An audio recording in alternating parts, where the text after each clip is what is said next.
The Projection Booth podcast is sponsored by Scarecrow Video. Try out Scarecrow's rent-by-mail service. Choose from over 150,000 films and get Blu-rays, 4Ks, and DVDs delivered directly to your door. Visit scarecrow.com today.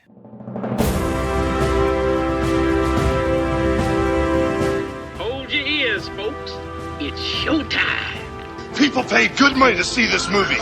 When they go out to a theater, they want cold sodas, hot popcorn, and no monsters in the projection booth. Everyone pretend podcasting isn't boring. Turn it off. Turn it off.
Welcome to the Projection Booth. I'm your host, Mike White. Join me once again is Ms. Suzen Tekla Kruglinska. Hey, I'm excited to discuss the most accurate depiction of academia on film.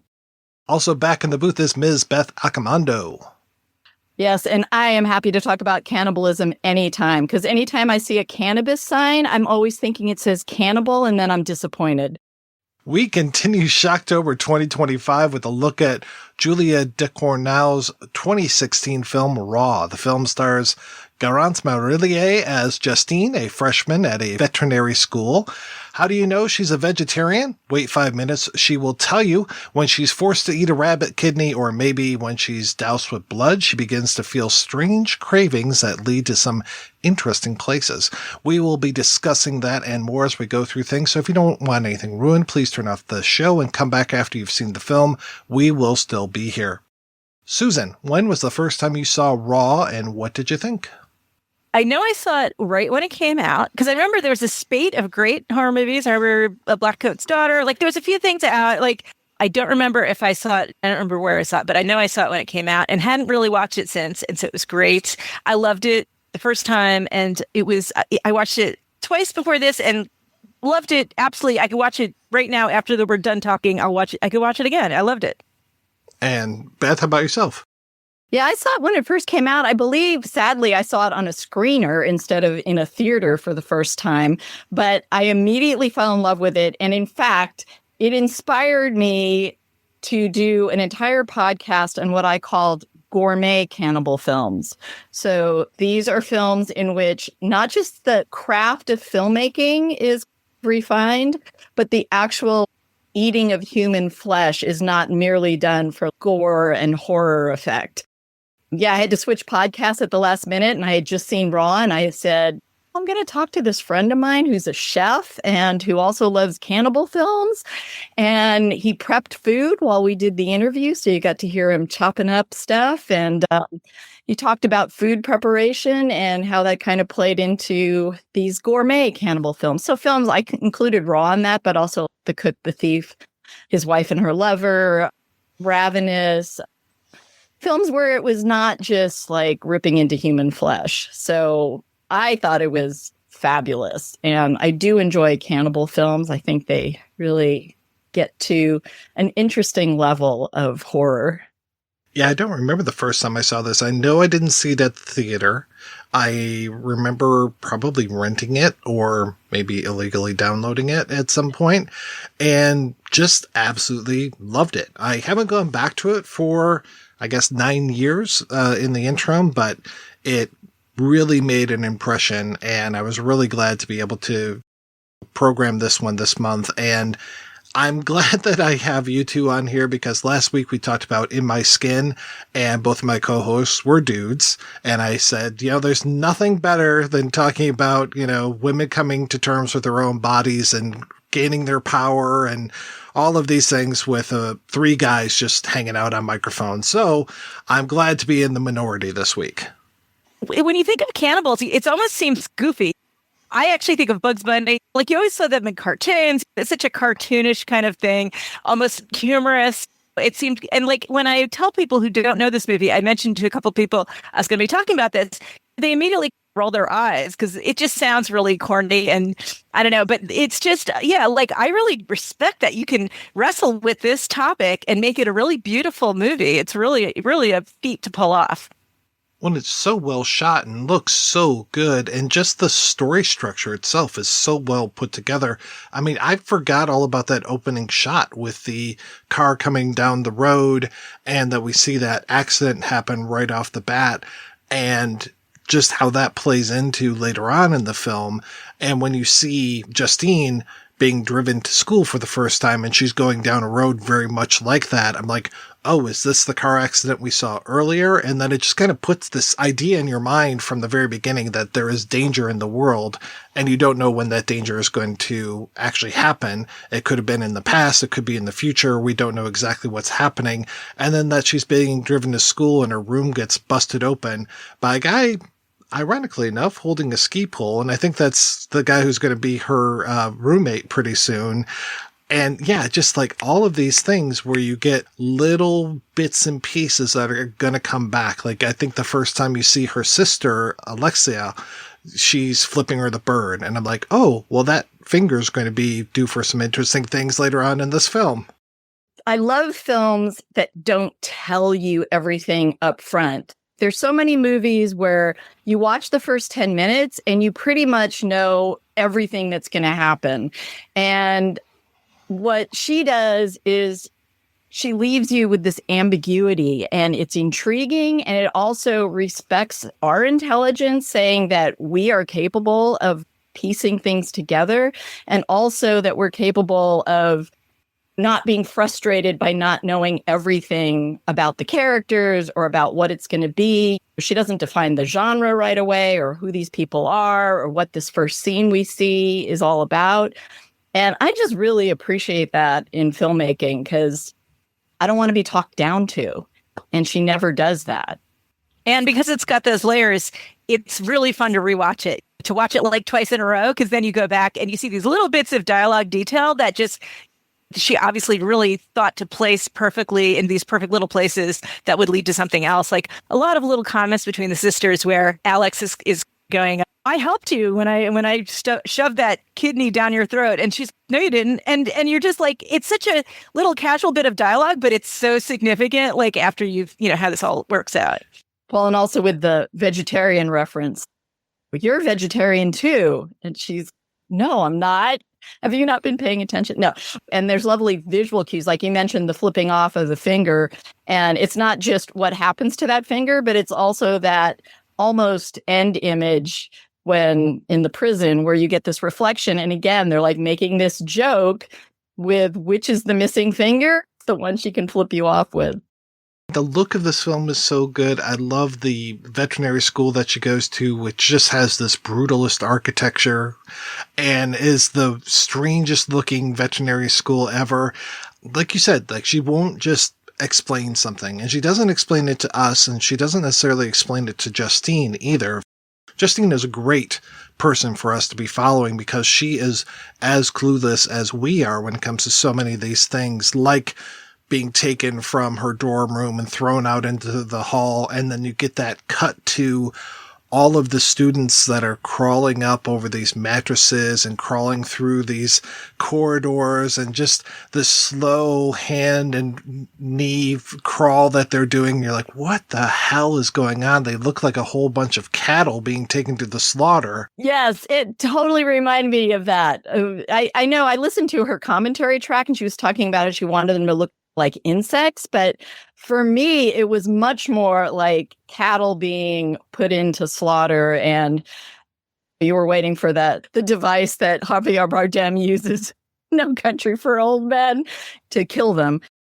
It was just such a bizarre and disorienting shot. You really don't know where they are. It's almost like a sci-fi look to it also. It doesn't have a specific time frame or location really, but that was just a fabulous way to take us into that world. Starts with someone crawling in that kind of Japanese horror way that you see, like in was it The Ring, that she comes out of the TV, but you kind of see that a lot in Japanese horror, this kind of insect-like crawling forward of a ghost or something. And then she has a point where someone's licking someone's eye. She has a lot of little Japanese touches, like just here and there. Like she'll do these, a lot of great movie references. Like you can't help thinking of other movies, obviously, as you're watching this, which is so great too. Things like, well, even with the car crash that we see later on, I was thinking of Weekend, very similar road. Of course, there's the big Carrie reference when they're doused with blood. Even when she's eating raw meat, I was thinking of Rosemary's Baby. I'm like, oh yeah, this is just steeped in film references. But it's steeped in film references where it's not that like nudge, nudge, wink, wink, look at what I'm doing. You can watch the whole movie and not catch a single one of those, and it still plays fine. And again, I just like her subtlety. She doesn't try to call attention to some of that stuff, but it's all there. And like you said, this is a film you can keep rewatching and you keep finding new things in it. And that's one of the things that's so exciting about it. And just those little blink and you miss it moments, like when they turn this, the initiation into a big party, and you see a guy with a girl and he's about to make out with her, and it looks like he takes something and puts it in her mouth. And I'm just like, okay, is that ecstasy or is that like a roofie? Like, I don't know what this is, but she just accepts whatever it is that he puts in her mouth. Yeah, incredible detail, like just incredible background people and incredible, of course, little punctuating actors like the guy at the gas station and the crazy smiling demon in the hospital room when they're getting her in the hospital, her finger after her finger incident. She just places these really interesting characters, little interesting details to just put you on edge. And also the nurse is another great one, obviously. She talked about the fact she called these her island characters, like they only exist in one scene, and they're kind of like these harbingers of something that's coming. Like each one kind of gives her a warning about something or talks about something that's going to come up later. But yeah, they're great characters. You could pull each one of them out and make a little movie separately to each of them. Yeah, and anything they say has nothing to do with the movie. Like the guy at the truck stop who's holding his ear in such a eerie way. He's like making Aiden feel very uncomfortable in a sexual way. But I forget what he's talking about, pigs, or he has a pig in his truck or something. And then the nurse is talking about an old student who is overweight. And I have a feeling that's a nod to obviously the growing up thing, and being in a female growing up and how oppressive it can be. But it's so sideways. And it just, what's nice is it takes you out of the movie for a split second in a way. It makes the movie not overwhelming because you take these little tiny side trips every once in a while. It does tie in because talking about the pig and it's like how close it is to humans and this notion of, is she losing her humanity by turning into a cannibal, or is she just becoming more animalistic? There's part of that. And then the nurse, it's so much of that conversation is about growing up, about body image, about like how perceptions of people impact the way they behave and the way they're perceived.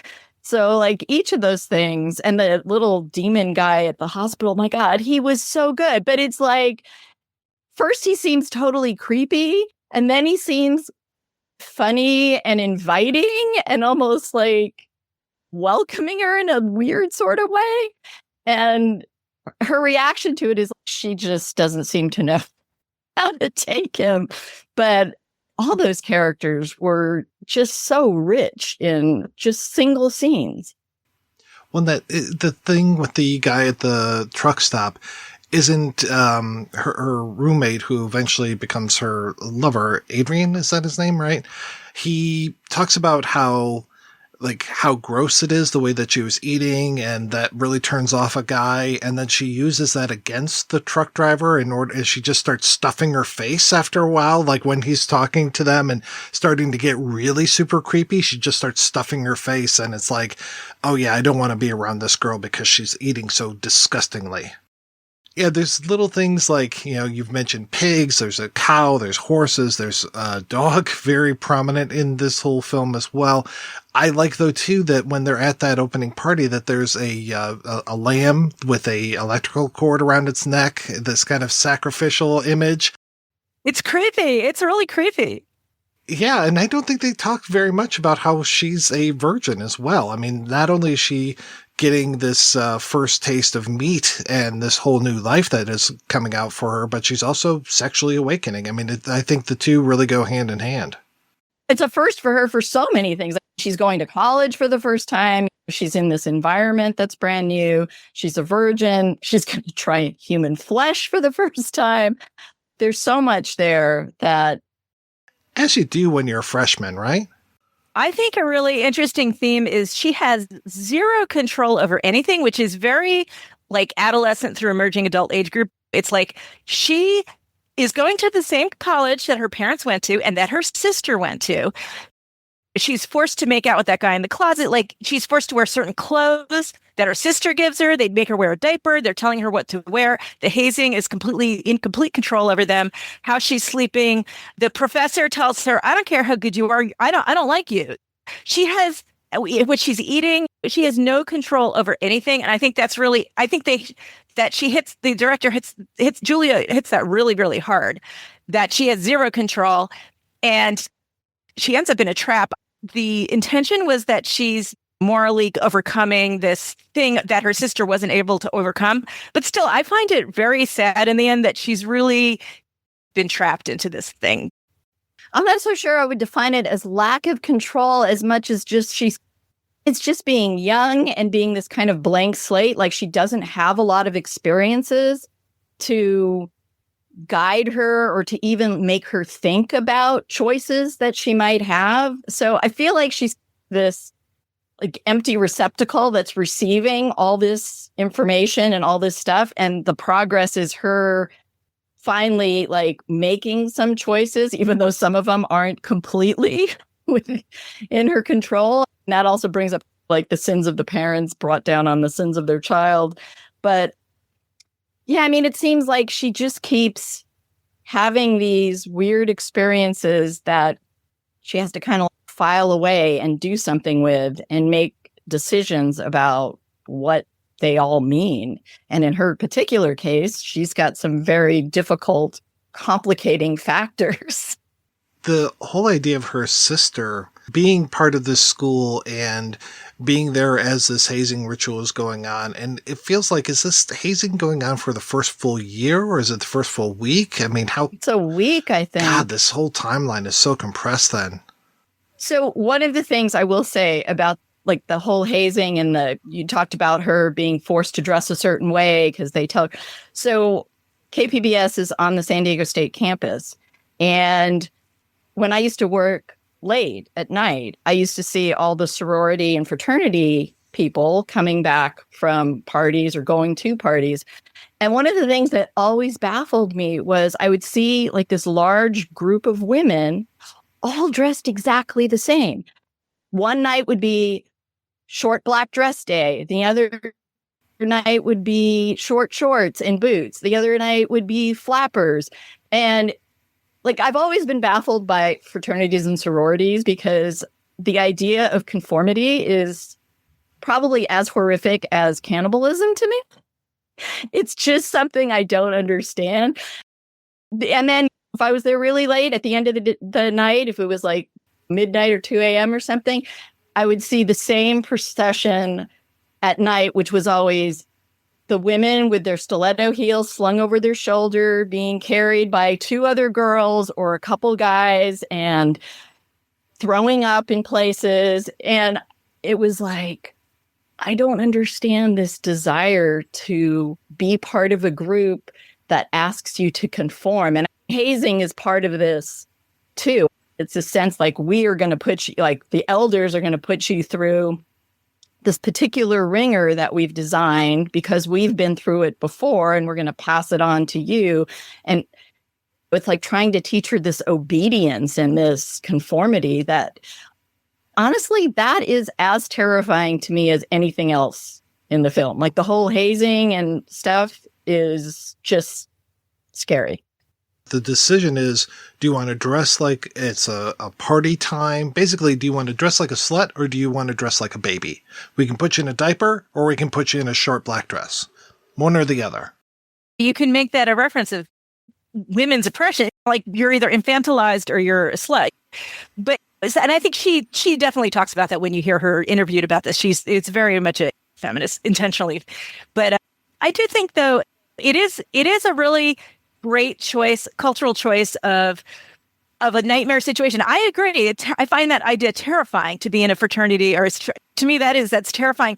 And it's a really great choice to be in this claustrophobic school, which you can see is in the middle of nowhere, and with this again this art brutalist, like this really gray background, and it's depressing and dank and concrete, and then just the extremes. You don't know what these people are going to force you to do. And it's like a Saw movie. It's just like, it's like a realistic Saw movie. That's really what it's like.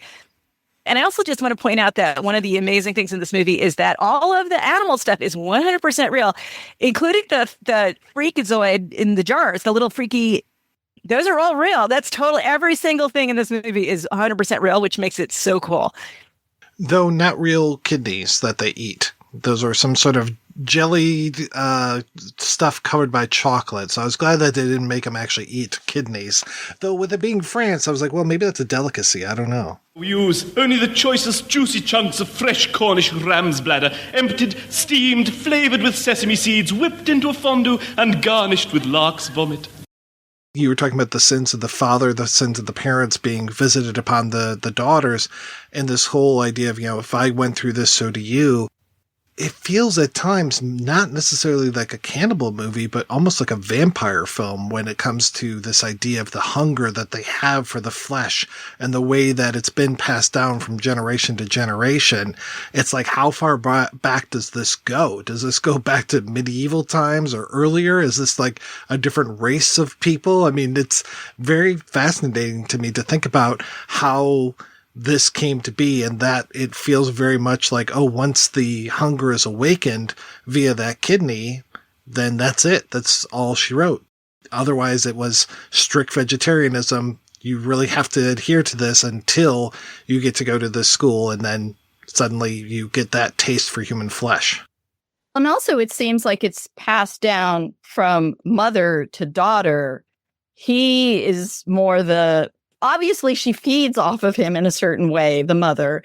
And I'm not sure. The one thing I wasn't completely sure of is the scars, if that was from their initial, courtship, quote unquote, or if that was something that has been going on over time. Does she have to feed on him on a regular basis in order to not go out and kill other people? It's this very female thing that's being passed on, and he's just trying to help in the best way he can. So that was interesting. And you mentioned vampires, but there's times when it also feels like it's more of a werewolf story, because she goes through that sort of physical transformation of the rashes and stuff and the peeling off of her skin when she goes to the doctor. And so that feels kind of like that werewolf transformation into something else. And also werewolves tend to be, to me anyway, more of these tragic figures where they don't have control over what they're doing. They don't necessarily want to be werewolves. Vampires, while some people may be turned into vampires against their will, there is a sense that a lot of times you get vampires who are part of this ruling class, or who have been birthed into this aristocracy of some kind. So there's a certain level where I feel like it's almost more of a werewolf story for me than vampire, although visually and kind of like what she's doing feels a little more vampiric. But yeah, I kept thinking about tragic werewolves. I can totally see that, especially, I don't remember which one of you brought up the animalistic aspect of this. And, there's that scene pretty early in the movie where there's the guy talking about fucking monkeys and getting AIDS and all this.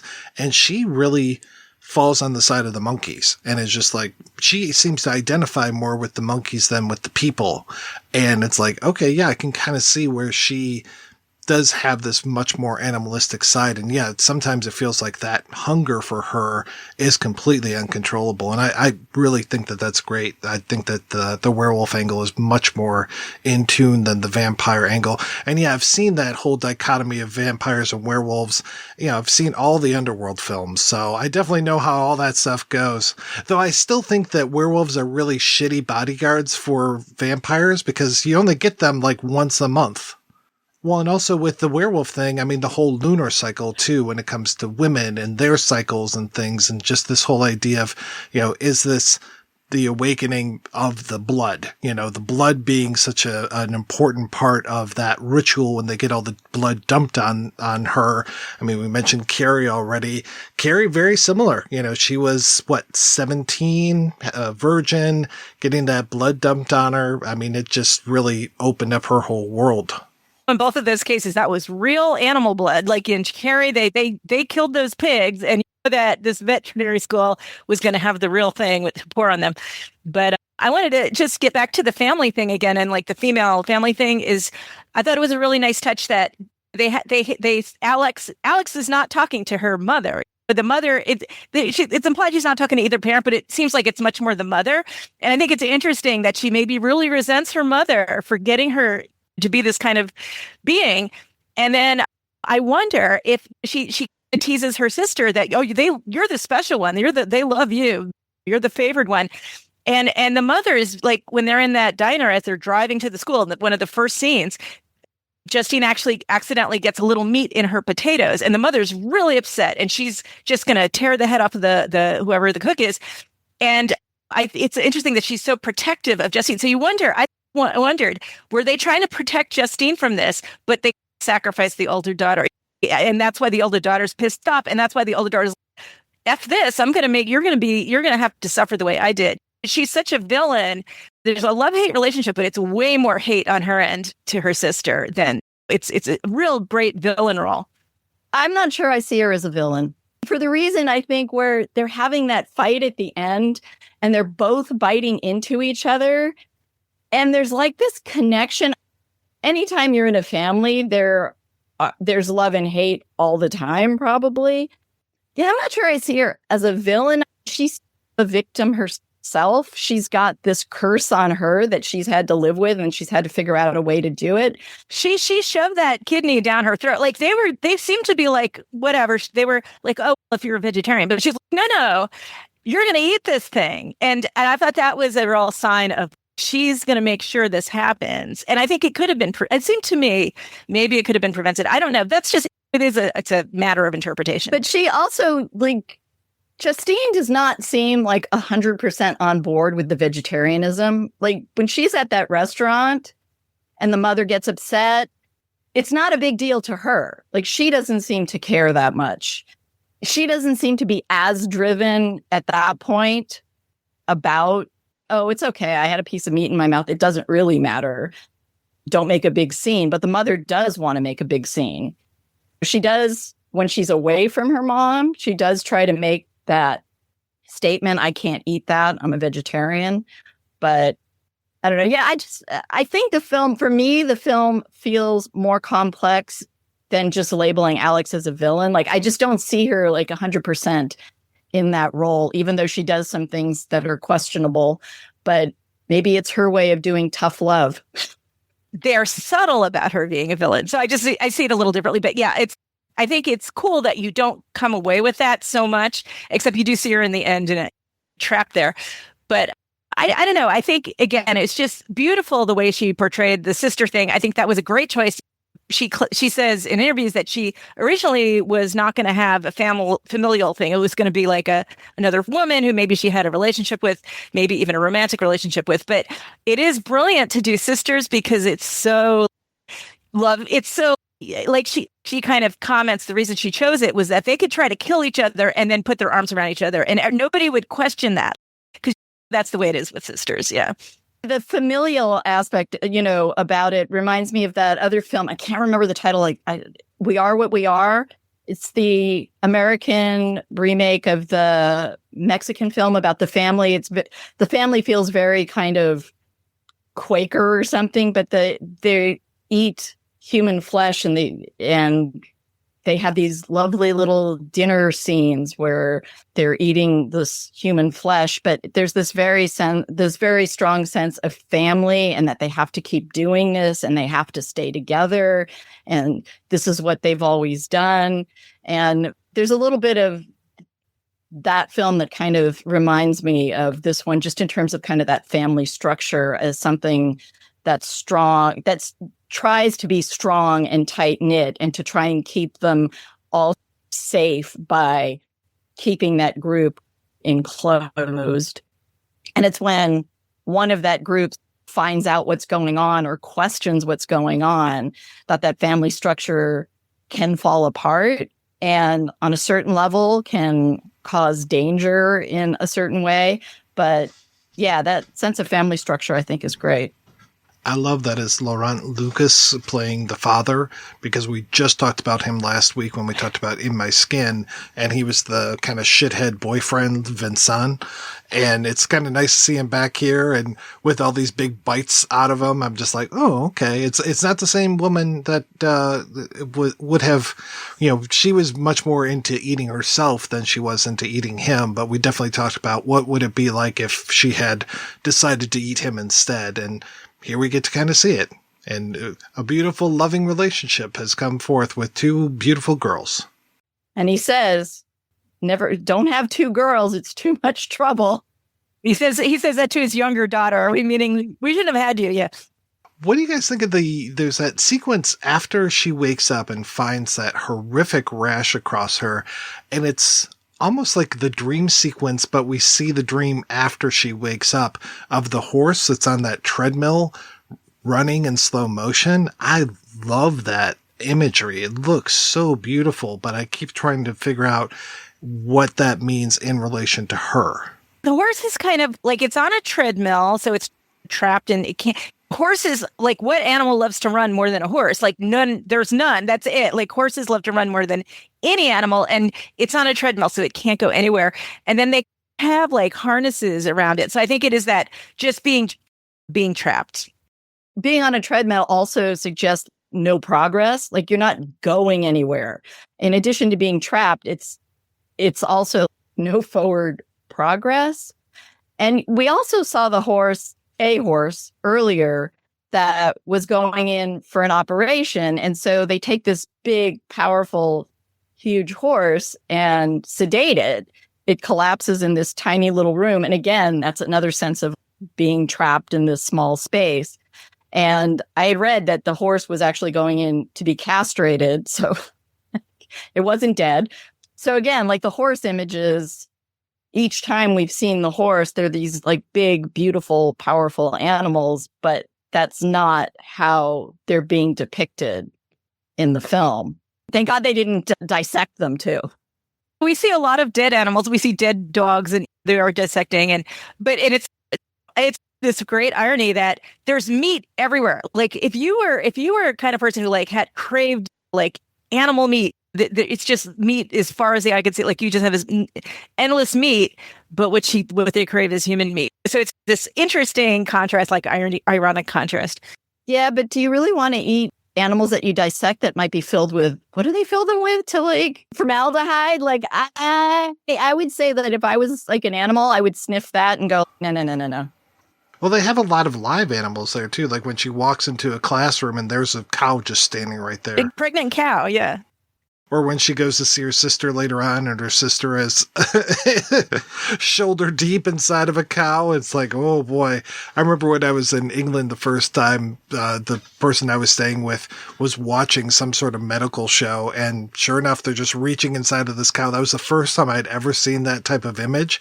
I was like, you gotta be kidding me. What the hell is going on here? That's, BBC One, 9:00 at night. I'm like, whoa. But also the thing is, like, you were not sure what she's doing at first.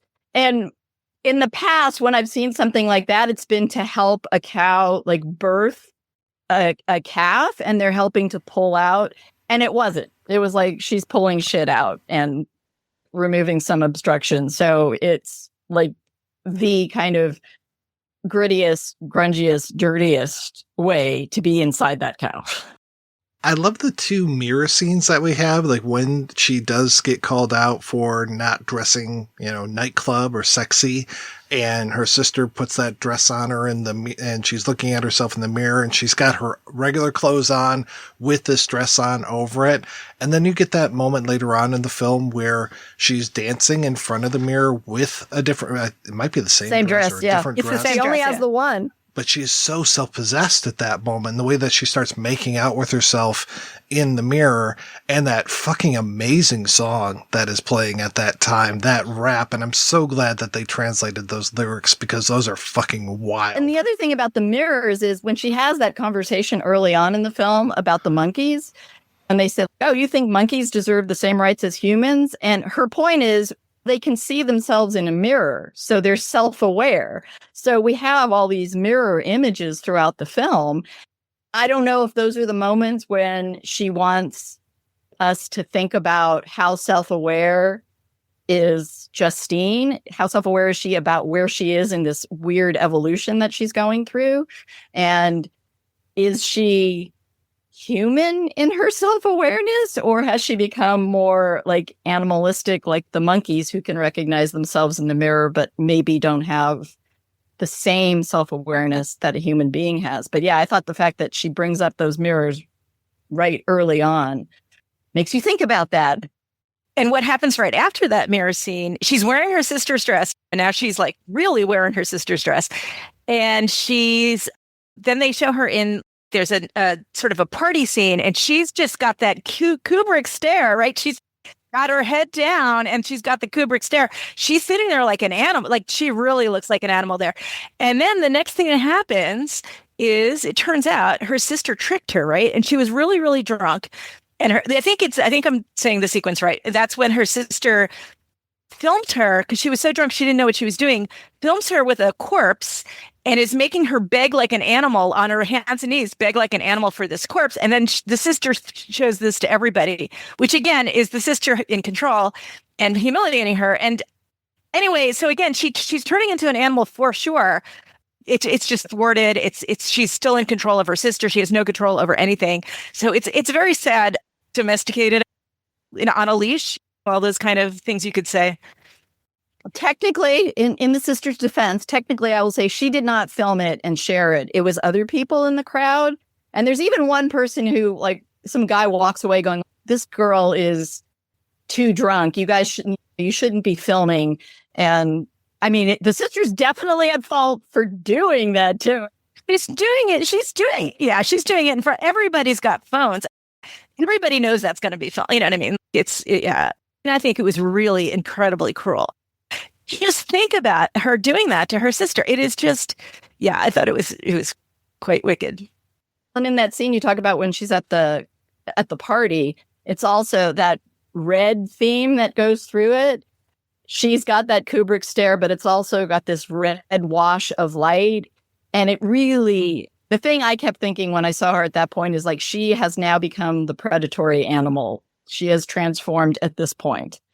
Yeah, she looks like she is a dog in that scene, and I am just so glad that this film didn't go there when it came to the dog and the Brazilian wax. I really thought for sure that was going to happen in this movie, and I was really glad that it didn't. But God, that Brazilian wax scene. Wouldn't you trim first before you put on the wax? Because she's got a lot of hair there. And I think it makes it harder if you trim. I don't know. What hurts is just the hair coming out, whether it's long or short, I think. But yeah, the dog going there, though, would have been in the Japanese anime. What was it? Gantz? They have a name for the dog. What is it? A butter dog? I forgot. Yeah. That would have been a little Bobcat Goldthwait, Sleeping Dogs Lie. Yeah. She talks about that Brazilian wax as torture. And that's another aspect of this, of what women go through to try to conform to certain ideas of how they should look or how they should be. But yeah, you're going to put yourself through that kind of torture? Justine wants none of it. She even plucks her eyebrow at one point. The sister's just, again, to me, the sister is just constantly just like absolutely dominating in a way that is really aggressive. And there's even a moment when they're playing video games. So then she also, with Adrian, I'm sorry if I said Aiden before, I meant Adrian. They're playing, Justine's developing a real crush, obviously, on this roommate, this gay roommate. But the sister can tell that. And so she moves in on him and is playing games. And then he leaves. They're playing games. She and her sister in adversarial position of playing a game against each other. And the last thing that the sister says before it cuts away, she goes, kill yourself. She's like instructing her how to play a game. She's going, kill yourself, which I think, again, like there's really so much detail, like even on there's like a TV screen at one point, every little detail really feeds into this. You can look at things on the wall that kind of feed into the whole story. And I think every single word is really very carefully written. Well, when you say everything like on the wall, when the demon guy in the hospital, the sign behind him says, do not cross this red line. And that's kind of like, yeah, there's these lines. Maybe it's the line of dividing humanity and animals, but don't cross that line. And they do. I have to say that one of the most disturbing things, I mean, you can keep all the cannibalism. The most disturbing thing for me is when she is throwing up her own hair. That's a nightmare I have all the time. Do you ever have that nightmare? I have that nightmare a lot where I'm just pulling things out of my mouth. It's often hair or some other substance like that. So I wonder if she got that from a real dream. I imagine it's the kind of thing a lot of people have. But yeah, boy, did that get me for sure. I don't have that nightmare, but everybody's gotten like a hair in their food at some point, and it's just such a like uncomfortable feeling. Like you just don't want it in your mouth. So to see like a massive amount of it is really brutal. And I think there's also, people think of hairballs, they always think of cats, and that's usually not something that's horrific. We think like, cats are funny when they're throwing up hairballs. I don't know. But it also plays in, that's another Japanese thing, hair in Japanese movies, whether it's going down drains or coming out of people's mouths or growing and attacking people, like hair is a really vivid and visceral kind of element. But yeah, I think it's something that everybody can identify with on a certain level, not that amount of hair, but definitely that feeling of, oh, I got a hair in my mouth. And then to multiply that by the amount she had and to keep pulling and pulling and pulling. And that you saw her chewing on her hair in the previous scene when that professor's calling her out. I just was thinking of all the time that there was a time in elementary school where this poor girl was chewing on her own hair, and my teacher made her go up to the front of the classroom and basically humiliated her in front of everyone. Was just like, okay, Tracy, if you're going to chew your hair right here. We all want to see it. It was like, oh my God, like that still haunts me to this day. I can't imagine what it did for Tracy.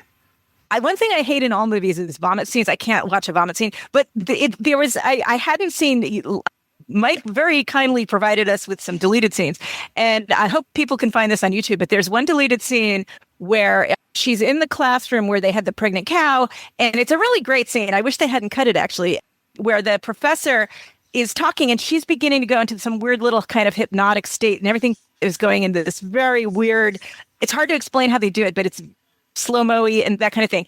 And she ends up running out of the classroom, and in complete slow motion, and it's like you just see a little courtyard and you see this sort of hallway through glass, and in slow motion she throws up on the glass, and it's beautiful. It's the first time I've ever seen a beautiful vomit scene. It's really worth seeing. It's gorgeous, and it's unbelievably, the direction there is just amazing. so much of this film is gorgeous, even though it shouldn't be. We shouldn't find some of this stuff to look beautiful, but the film is really a beautifully shot and executed movie. Speaking of throwing up, I love after she throws up, there's the girl in the bathroom with her who is just like, oh, you should really use your fingers instead. It makes it much easier. She said use 2 fingers. And then she's like combing her hair with her fingers and she just has this beautiful smile. Like she kind of smiles at herself and her eyes closed and she just looks like so beatific. I'm like, what the hell? But it's like this nice advice from one girl to another because she probably thinks that Justine is bulimic. But also that smile, like that's like her testing that smile. It's like, I'm going to have to go out of this bathroom into the public space and I need to look like I'm happy. So this is my happy smile. Because when she stops smiling, she does not look happy at all. And she's a little chubby. So she's probably somebody who herself has done this or has been told that she needs to lose some weight. So it feels very much, again, this is another commentary on like body image and the pressures to look a certain way. And that's her advice. It's, I've had to do this, so let me just give you some advice. It's a whole lot easier. And then at the end of the film, she does use 2 fingers. When she in the hospital, is that what you mean? Yeah, after the hospital. Yeah, and by the way, that hospital, speaking again of what a beautiful building. Oh my God, that building is so cool. The hospital, it's just great. So she goes outside of the hospital and she tries to make herself throw up the finger. And there it is. Everything comes back around in a beautiful way. Yeah. And those buildings, it does remind me of like Cronenberg's films, especially some of his early ones, like those structures that are Crimes of the Future or whatever. Yeah, but also way back, what was the student film that he made? I forgot the name of it. Oh, I think maybe that was the original Crimes of the Future. Because didn't you do what? Yeah. So that one, where it's these kind of cold, very impressive structures, but it had a very Cronenberg-esque look to the buildings and just the architecture that's throughout the film. And I seem to remember that had a lot of people in white coats as well, if memory serves. It's been a long time since I've seen it, but yeah, that's so confusing that he made 2 movies with the same title. And I don't think they're related, but I haven't seen the new one. No, they're not. Not that maybe thematically you could say they're related, but in terms of an actual narrative, I did not find anything. That Brazilian scene, definitely the whole idea of the chopping off of the finger, and rather than, I guess the preservation doesn't go as well as it should have, what with Justine starting to eat the finger, and then the whole idea of the sister waking up. And I just, oh man, that's like this shared secret that they have that keeps them together for me, the rest of the movie. And then that poor fucking dog, because they're going to put the dog down because they pinned the blame on the dog. I noticed throughout the film, there is no concern for dogs. Like when she's in the car driving to school and the dog licks her in a very friendly, affectionate way, she just shoves that dog away, which is another reason why I didn't believe she was vegetarian at all. You don't treat animals, you treat a dog like that. A dog exists only for joy. So anyway, but that's my own personal prejudice on that point. The music in that scene is amazing. Like it really makes that scene like spectacular. It starts with just a nice guitar that's almost too nice for what just happened. This is after the finger gets cut off. There's like this theme that goes with Justine, and it's just a really pretty guitar theme. But then it goes into, what is it, clavier? Like the organ that it's like the classic horror movie organs, but done in such a gorgeous, like they nail it so hard. Yeah. And we can wonder, what if there had been ice in the freezer? Would this have taken a different turn? Would she have never bitten it? I don't know. But that scene also made me think of the other French film, Inside. Like, where the hell did French get these scissors that can cut open a stomach and just lop off a finger? Yeah, I've never had scissors that sharp in my entire life. I've never had knives that sharp in my life. In one of her interviews, she admits that she's that might be a little unrealistic. She does say that. Yeah. So you gotta conventions of movies. Yeah. But yeah, when you see her take out those scissors, first you're terrified that she's going to cut that wax off and cut off her sister's skin. And then it turns out that those scissors get turned on her. But yeah, you see those scissors come out and you're immediately like, your hair, it rises going, yeah, nothing good's going to happen from that. Well, when she brings out the scissors, doesn't Justine say, "You're going to castrate me"? I don't know. She does say it's my pussy or something like that. Yeah, I'm glad that shot translates between American and French. You know, I didn't realize that pussy is the same in any language. Oh, you'll circumcise me. That's what she says. Not castrate. Yeah, that's great. And that's a much better choice of words there. Yes, exactly, because of the female circumcision. Yeah. I did see one video essay that was talking about that opening scene that we were discussing with the car crash at the beginning, and just positing like, well, maybe that's why Alexia isn't there when the parents show up to school and that she's out causing that car crash. Because then you see the car crash later on in the film when it's her and her roommate going out for a takeaway to get that kebab. And she's fascinated by that car crash. And then after you see the third car crash, you're like, oh, okay, maybe each time this is happening, that's Alexia needing to feed. Yeah, and the timeline is just something we don't know. Like, we don't know if that car crash was months ago or it was immediately before she got there.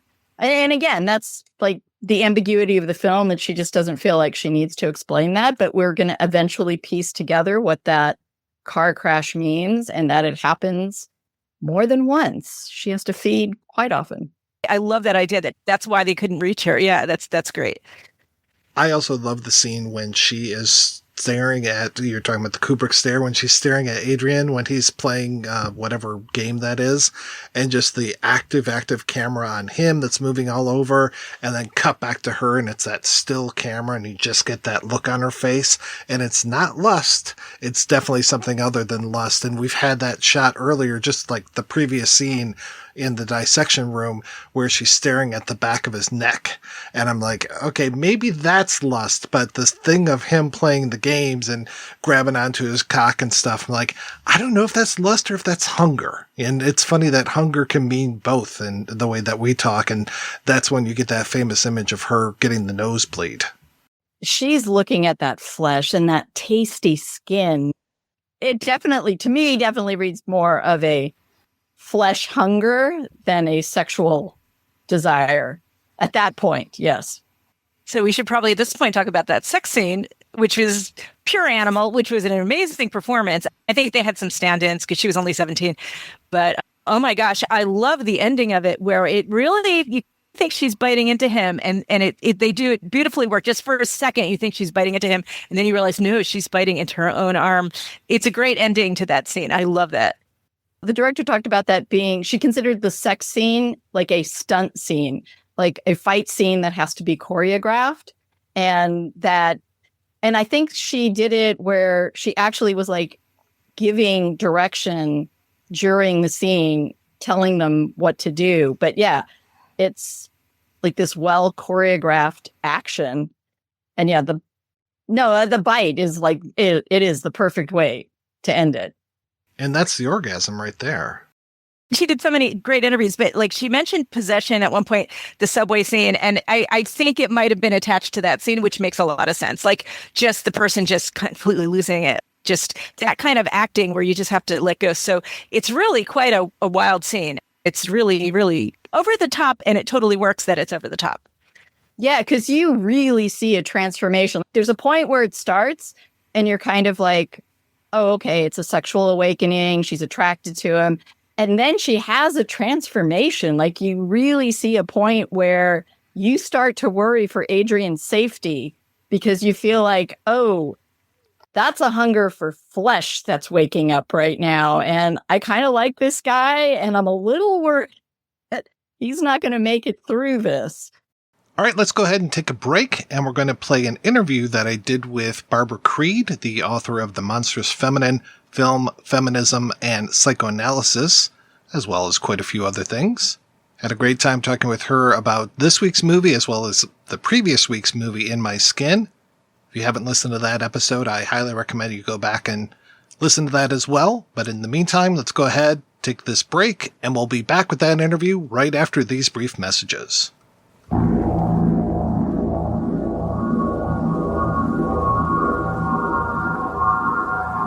Hello, everyone. This is Malcolm McDowell.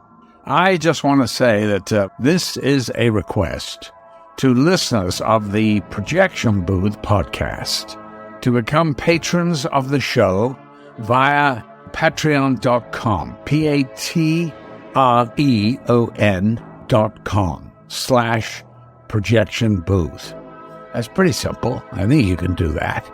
It's a great show, and Mike, he provides hours of great entertainment. So now it's time to give back, my little droogies. Settle down and take a listen and have a sip of the old Moloko. And then you'll be ready for a little of the old in-out, real horror show. Bye-bye. Looking for something superior to streaming? A place with more than 5 times the selection available on all streaming services combined? Check out Scarecrow Video's Rent by Mail service. Select from an unparalleled collection of over 150,000 films and get Blu-rays, 4Ks, and DVDs delivered directly to your door. Get in on it now at scarecrow.com and rediscover the wonders of physical media. I'd like to know a little bit more about you and especially how you got interested in cinema studies. I became interested as a kid, really. I was an avid Hitchcock fan as a teenager. This is going back into the late 50s. Vertigo, Psycho. I just loved them all. And so that continued on. I helped set up the first film society at Monash University where I went. And I was a secondary school teacher. I was meant to be teaching literature, but more often than not, I'd be teaching a film instead. I'd hire films from the State Film Centre, and I got a projectionist license. Although I'm really interested in literature, and I did my honours in literature, I did my master's and my PhD and so forth in cinema here in Australia. So it's just been a lifelong passion, really. We want to work out exactly why. We'll have to go into sort of analysis of some sort to probably. I just always found film so exciting, and I was always very interested in surrealism from an early age too. So obviously somehow drawn to the dark, crazy side of things. I love all cinema, but particularly surrealist cinema and horror cinema. Noir is another favourite. What were some of those early surrealist films that you're watching? I think probably the first one I saw was Chien Andalou when I started university. We screened it at the Film Society. We had a little Boonwell Festival. And I got involved in the Melbourne International Film Festival, which screened annually. And it was the only place in Australia where you could see films uncensored. There was no censorship restrictions. So I used to volunteer as an usher. I was still at high school, and go across to a place called St Kilda, to the old Palais Theatre where we had the screenings. I saw a lot of films there that would not be released commercially at all. So that was the only chance we got. Yeah, it would have been Chien Andalou for sure. Then probably the first feature was Exterminating Angel, one of my all-time favourites, as well as Belle de Jour. I love that.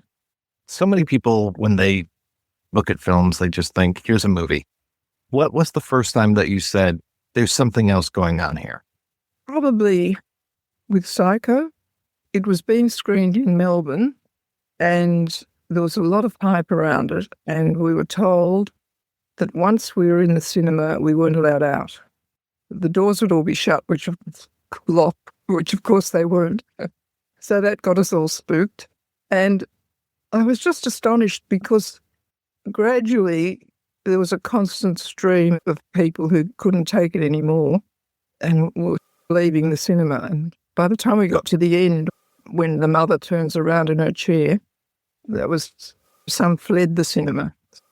So with Psycho, and I suppose it's because Hitchcock himself had put the subtext so firmly in the foreground, although back then we didn't even know about subtexts. Nonetheless, I picked up that there were other things going on there around Norman and his mother and repression of his sexuality and the strange relationship he develops with the Marion Crane figure. And Vertigo too. I mean, that I thought very early on in the film that the real critique was actually around the male character who was investigating her. And so that appealed because I could feel again, as with Psycho, something that was going on beneath the surface. And I think many of Hitchcock's films are much more a critique of masculinity and masculine repression than, although he, of course, is displacing all that onto the heroine often. I think Hitchcock himself, in fact, identifies with the heroine. I saw that wonderful exhibition in Paris on Hitchcock. I don't know if you saw it at the Pompidou Centre. Hitchcock and art. Oh, such a knockout. You walked in and the entire huge gallery was blacked out, and all the exhibits that they'd got together from the films, such as the mother's wig from Psycho, for example, and the knife, and they were all in cases as if they were precious art objects. It was all really dark, and it was called the Room of Fetishes from memory. And Patricia Hitchcock was there, so I couldn't help myself. I introduced myself. And I said to her, do you think your mother played a really key role in the creation of his films? And she said, oh, yes. She said, in fact, I'm writing a book on that right now. I don't know if it came out. I'm not sure. So, yes, I think with Hitchcock, that's when I first became aware that these films were dealing with unconscious desires as well as conscious, and that there was something happening beneath the surface, which is so much more evident, I think, in horror, obviously, and film noir and surrealism. Right? Yeah. And today, of course, our students just accept this. There's no problem in convincing them. Monstrous-Feminine was a book. It was an article, and I was curious what inspired that article. Firstly, I was very involved in women's liberation and gay liberation in the 70s and 80s. And a friend and I taught a course at the Council of Adult Education, which we called Pre-Patriarchal Religions. I'm not religious, but I became fascinated with what seemed to me to be the complete censorship or repression or whatever of what had happened prior to Christianity. And that there were, in fact, I mean, I was taught these were pagan cults when I went to Sunday school, but I was fascinated by the very powerful female figures that existed in pre-Christian mythology and so forth. My interest then in those kind of figures, Demeter and Isis and so on, became stronger with feminism. And then I was teaching a course on the horror film in the 70s. And for some reason, I must have consciously or unconsciously selected a lot of horror films with characters like Carrie, for example, and The Brood, where the monster was female. Yet I was reading in the articles I was setting that there were no, apart from the witch, there were no female monsters of horror because woman was made the perfect victim. Gérard Lenny, the French critic, was the strongest on this. And I thought, this is ridiculous. I started in my course to look at the female monster. And my students got very excited about this. In fact, a group of them formed a little group which they called Savage Sisters. They bought themselves T-shirts. And I said, okay, why don't we meet every month? And what you have to do is you go to your local video shop. We don't really have any more left. And all bring along a horror video, B grade probably, where the character's female, the monster's female. They found so many and I had to bring one too. So we'd screen them all day. We'd have fantastic time looking at these movies. That was important. In fact, the other day, I can't believe it, I was at an auction and of a house, which obviously belonged to some kind of film producer because it was all kind of dark and there were posters everywhere and it was being auctioned. And suddenly from across the other side of the room, just before we went into the auction, there were two middle-aged women there. I could see them looking at me, and then one of them yelled at the top of her voice, "The Monstrous-Feminine!" And sure enough, they said, "Look, we're still teaching what you taught us." And they were very excited, and so was I. I mean, I remembered them actually. So I was teaching it, and then I had the opportunity. Screen asked me would I like to write an article for them on horror. And at the same time, I'd been in Sydney, and there was a very important Sydney academic, Liz Gross. I don't know if you know of her name. She's a philosopher. And she was giving a lecture on Julia Kristeva's theory of objection. And I was absolutely fascinated.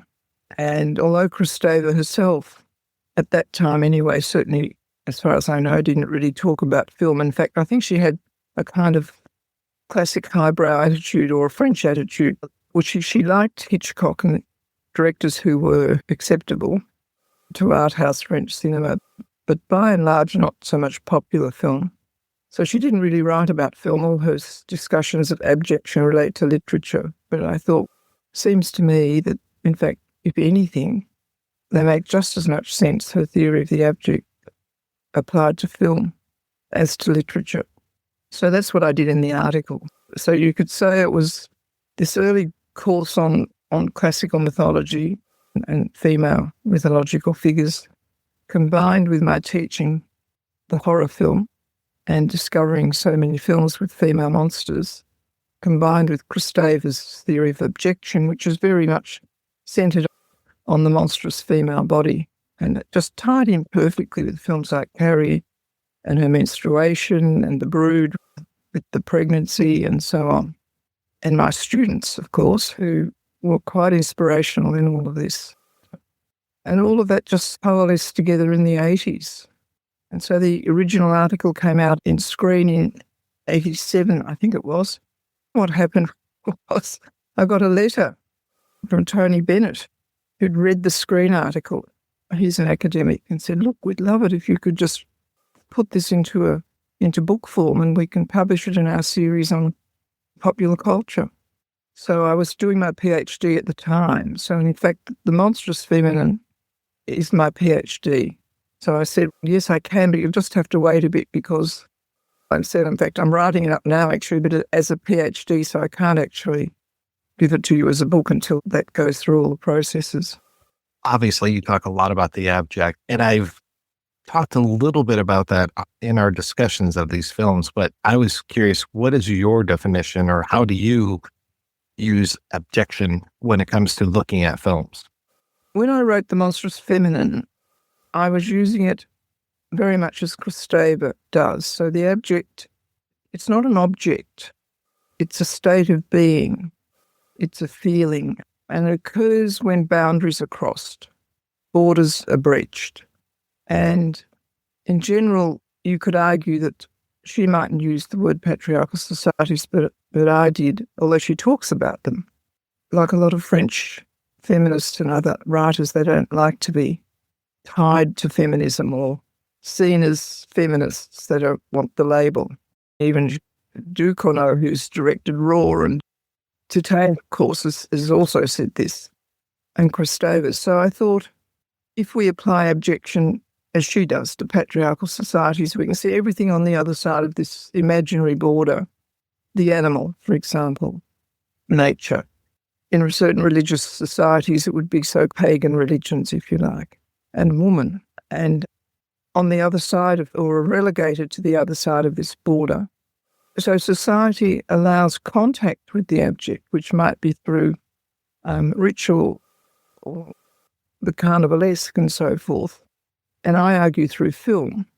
The film puts us in direct contact from the safety of our cinema seats, of course, with those things that threaten to destroy us. The most abject thing of all, Kristeva argues, is the corpse. Now, the corpse in a mortuary is not abject.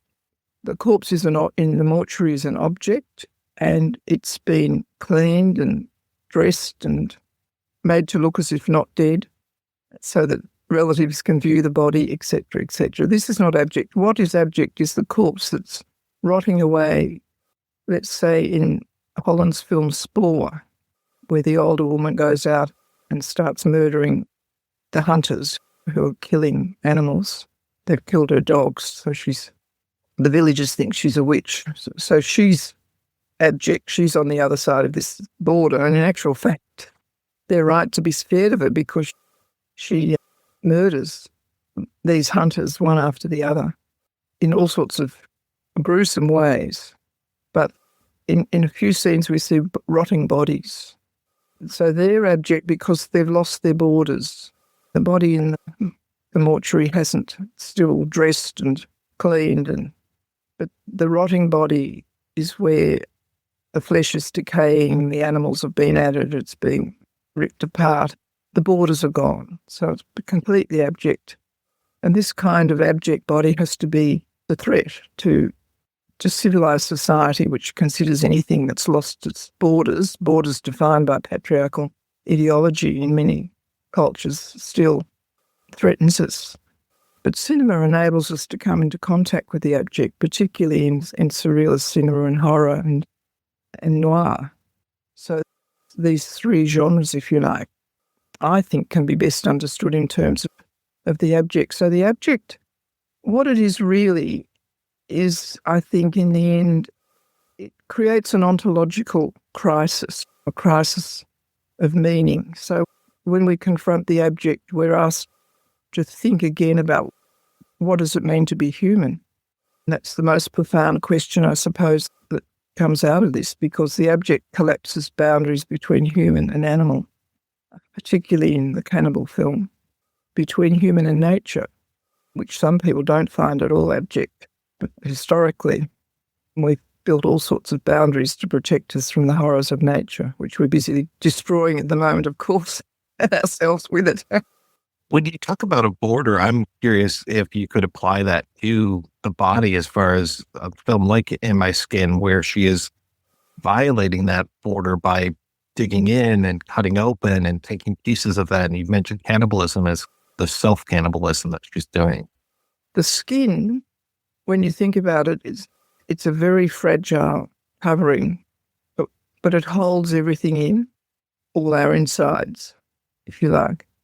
So I think that's why in horror films there are so many scenes with knives, because the knife threatens to cut the skin open, at which point everything falls from the inside to the outside. So the abject is all very much about the inside falling to the outside. And in terms of the human body, it's the skin that protects us in a way from the abject. And yes, the cannibal film is about tearing open the skin, not just revealing what's inside and breaching the border so that the insides, as they fall out, become abject in a way. And it's not so much the insides of the body as objects, but the abject comes about by the terrible nausea, if you like, and a sense of uncanniness, even a difference of queerness that threatens to engulf us. It's more to do with that feeling, really, that film is so good at engendering. But yes, that's probably of all horror films, it's the cannibal film, really. If we see scenes of cannibalism, that, as you say, really focuses on abjection. But that's why people love it as well. It's such a popular, or it certainly was with Texas Chainsaw Massacre and The Hills Have Eyes and those classic cannibal films. These were the darling of the horror genre in a way, because they went to such extremes.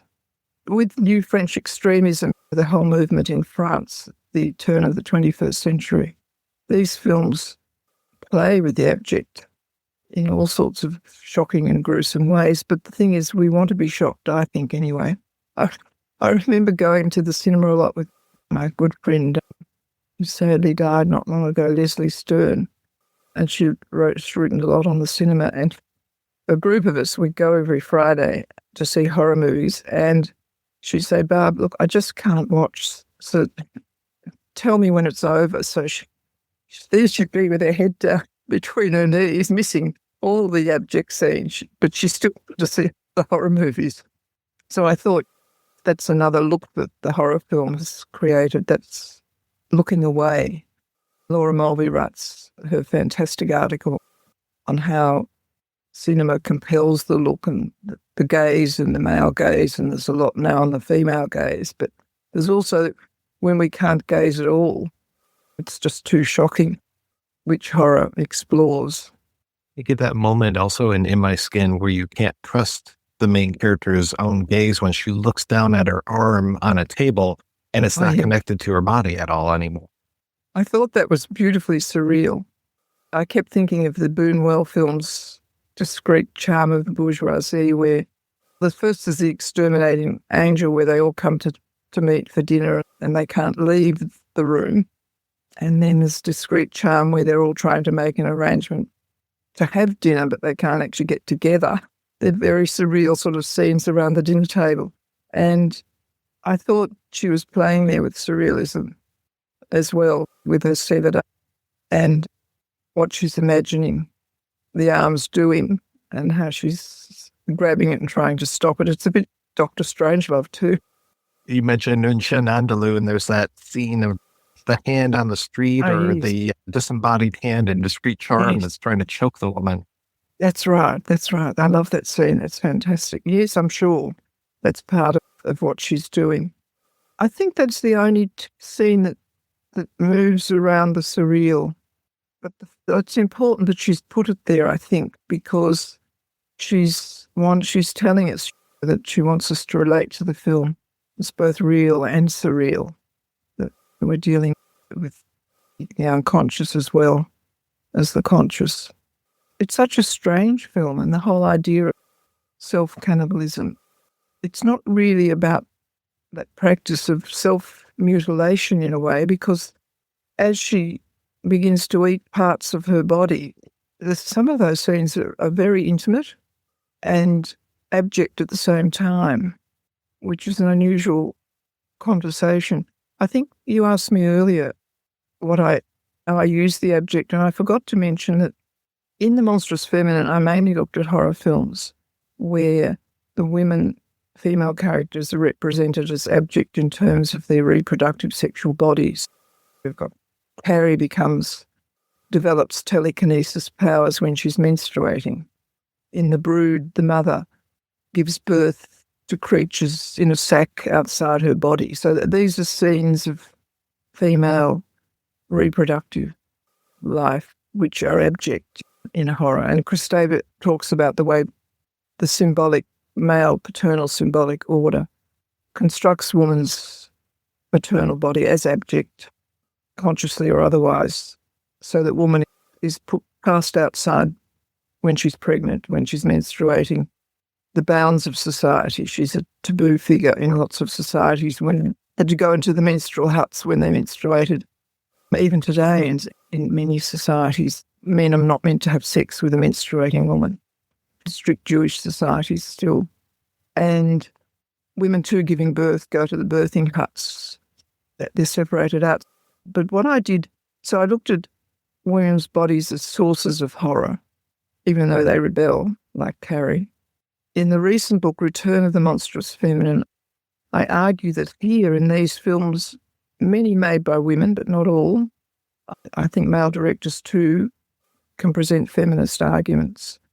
In many of these films, such as Teeth, which is about a young girl who's actually got a vagina dentata, that the heroine deliberately actually goes into a journey into abjection to confront either her own reproductive self, but in many of these films to confront the male who threatens her, particularly the violent male or the rapist.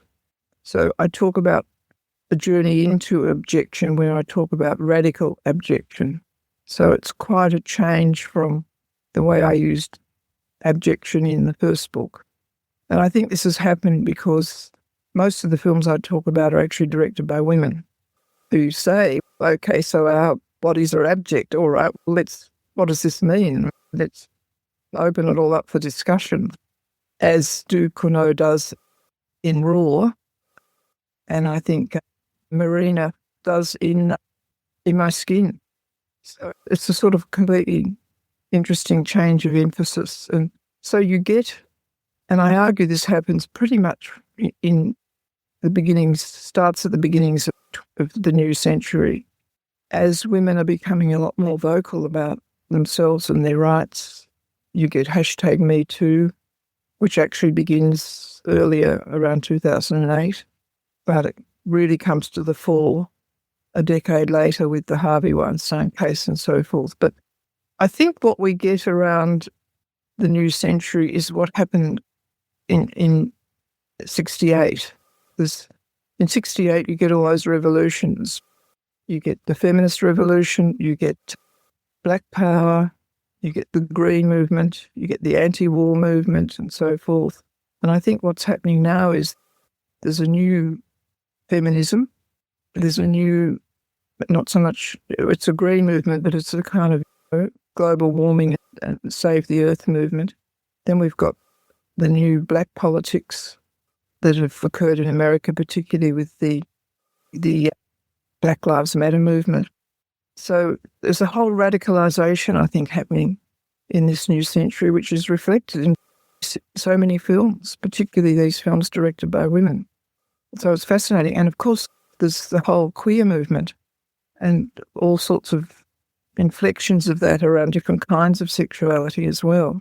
And on top of that, we also now have a fascinating movement which begins, I think, with the human-animal, with animal liberation, which becomes the kind of new movement into human-animal studies, and now has moved more into human-non-human, with theorists looking at films and saying there are so many films now that are about our relationship also to the non-human, not just in terms of animal, but in terms of ecosystems, in terms of the earth, in terms of objects, sci-fi, the humanoid, or the robotic and so forth. And so, in fact, I've just co-editing a book with a colleague which is called Non-Human Cinema.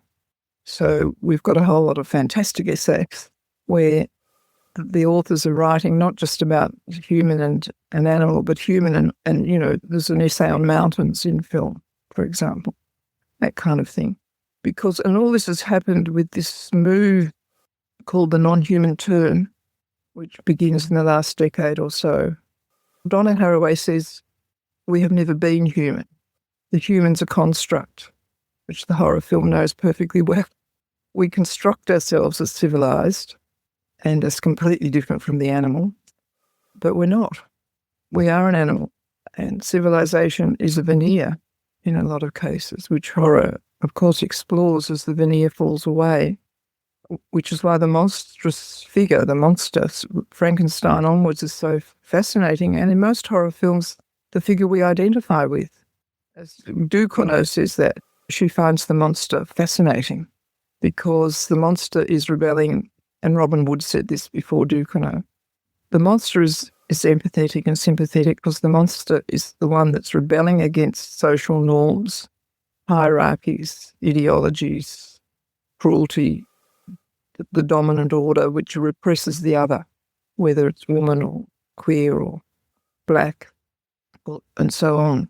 These incredible changes taking place right now, and of course you've got an even greater challenge happening now in the States with the threat that's happening to the First Amendment, for example. And I think that could well lead to a new social movement to try and protect the First Amendment. It's unusual, isn't it? Who would have ever thought? I've been watching with interest the Jimmy Kimmel show. It's been going on around that. It's interesting how a figure from popular culture has galvanized such support. But I think popular culture's the most radical form of culture myself. Mm-hmm. Your new book sounds fascinating. I've been hoping to read some very well-written essays around things like Megan and Companion or even Ex Machina, just this whole idea of this sexualization of the false female and how false is that female versus a real woman. Yes, Ex Machina is really interesting. Although I know it's been criticised, some people argue there's a sort of thread of racism running through it in terms of the other robotic women. But it still poses some fabulous questions. The one I just love is Under the Skin with Scarlett Johansson. It's just amazing. He took 10 years to make that film. It's perfect in every way, I think. I think it's really powerful. And it's also looking at the real woman, the alien woman. And once the alien decides to become a human woman, of course, she's doomed. It reminds me of Eyes Without a Face, the Franju movie, where the alien separates out from her fake human self and holds her face to her face. I thought that was amazing. It reminded me a little bit of Annihilation with that double of Natalie Portman towards the end of it. Gosh, now that's an interesting film. Look, I think too the interesting thing, because I'm so interested in classical figures, I think that shimmer relates to the ancient, I know it's pronounced chimera, but you could pronounce it as chimera, that ancient creature that's made up of all sorts of different animals. I think and that's also an interesting, the shimmer is now used as a term for part of the DNA, our DNA cells, which figures strongly in that film too. I think its origins go right back. I suppose that's what I'm trying to say.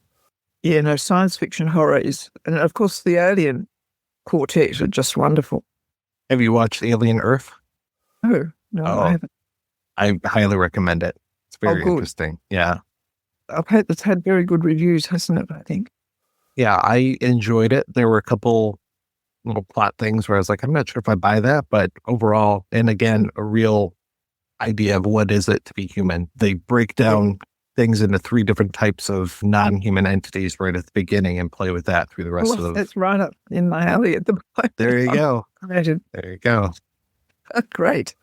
I wanted to ask a little bit more about switching from In My Skin to Raw and just the difference with that one, whereas within My Skin, she's taking in herself and eating herself, whereas with Raw, it is much more of the outside and being kind of separated out, not just as a young woman, but also as it's like her family is a different creature altogether that have to imbibe human flesh.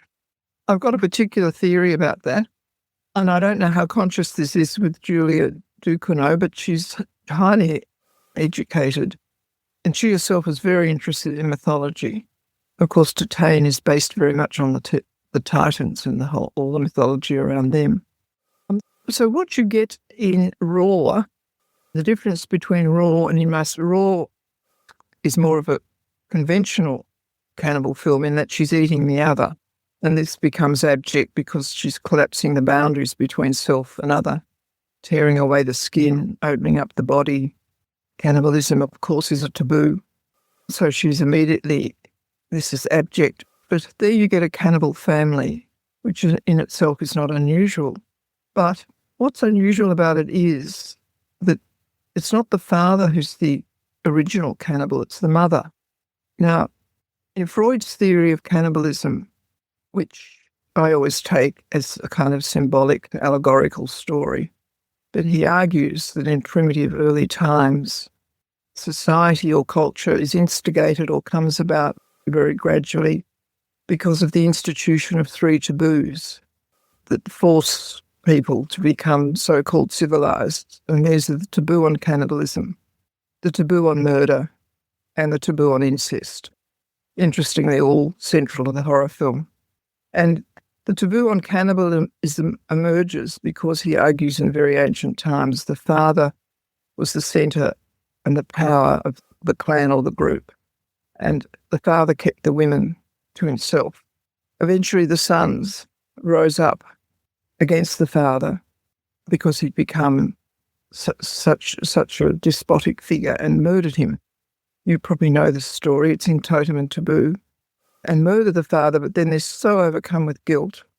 What they do is they engage in what was used to be known as the totem meal, where people, and we still do today through communion, actually, would eat part of the totem animal, the sacred animal, in a festival to honour the animal. And you could only eat that animal on that festival day, and it was usually the animal that they actually was central to their livelihood. So in some areas it was the wolf would be the totem animal, for example, or a bird or whatever. So they eat part of the father as in a sort of meal of honour, and then as a totemic meal, and then they say, never again will this happen. And this is when they bring a taboo on cannibalism, or that's instituted around the eating of the father.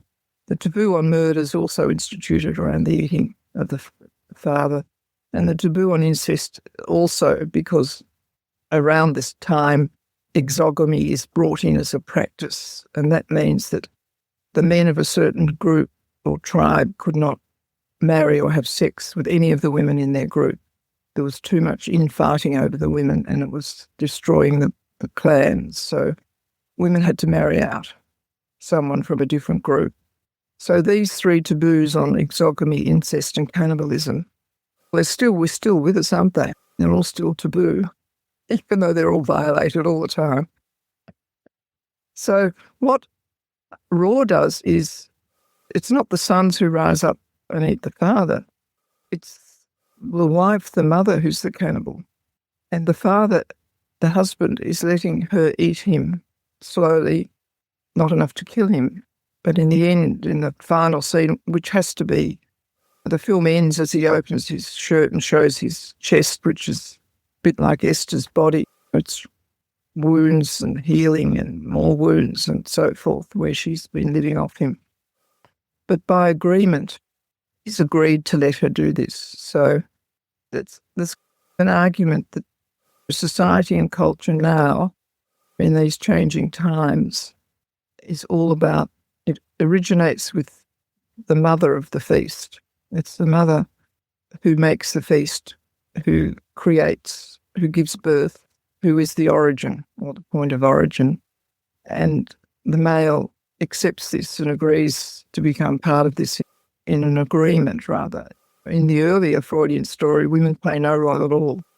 And this is passed down through the daughters, not the sons.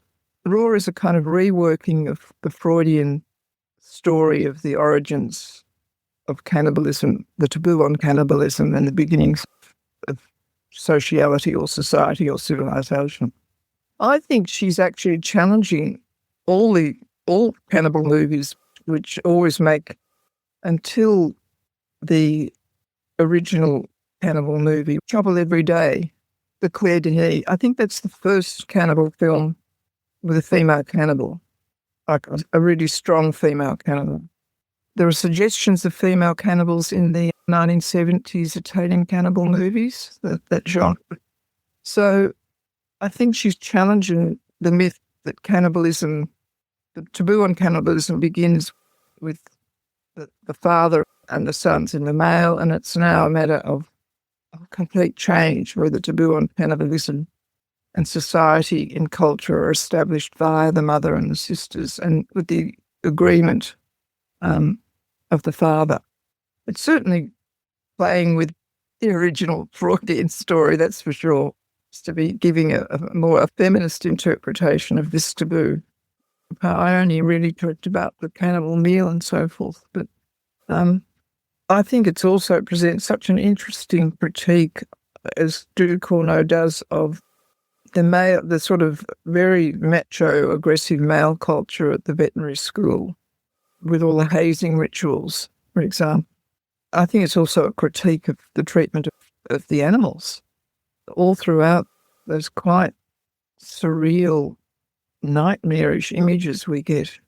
Suddenly you're in a room and you realise it's full of either dead animals or animals in preserved, and it's an area that's hardly discussed, except of course there's that long discussion in the film about the guy who talks about raping a pig. Is it a monkey or a gorilla? I think. Monkey. Yeah. Sorry, yes, that's right. Yeah, which I think is playing on that whole AIDS comes from monkeys.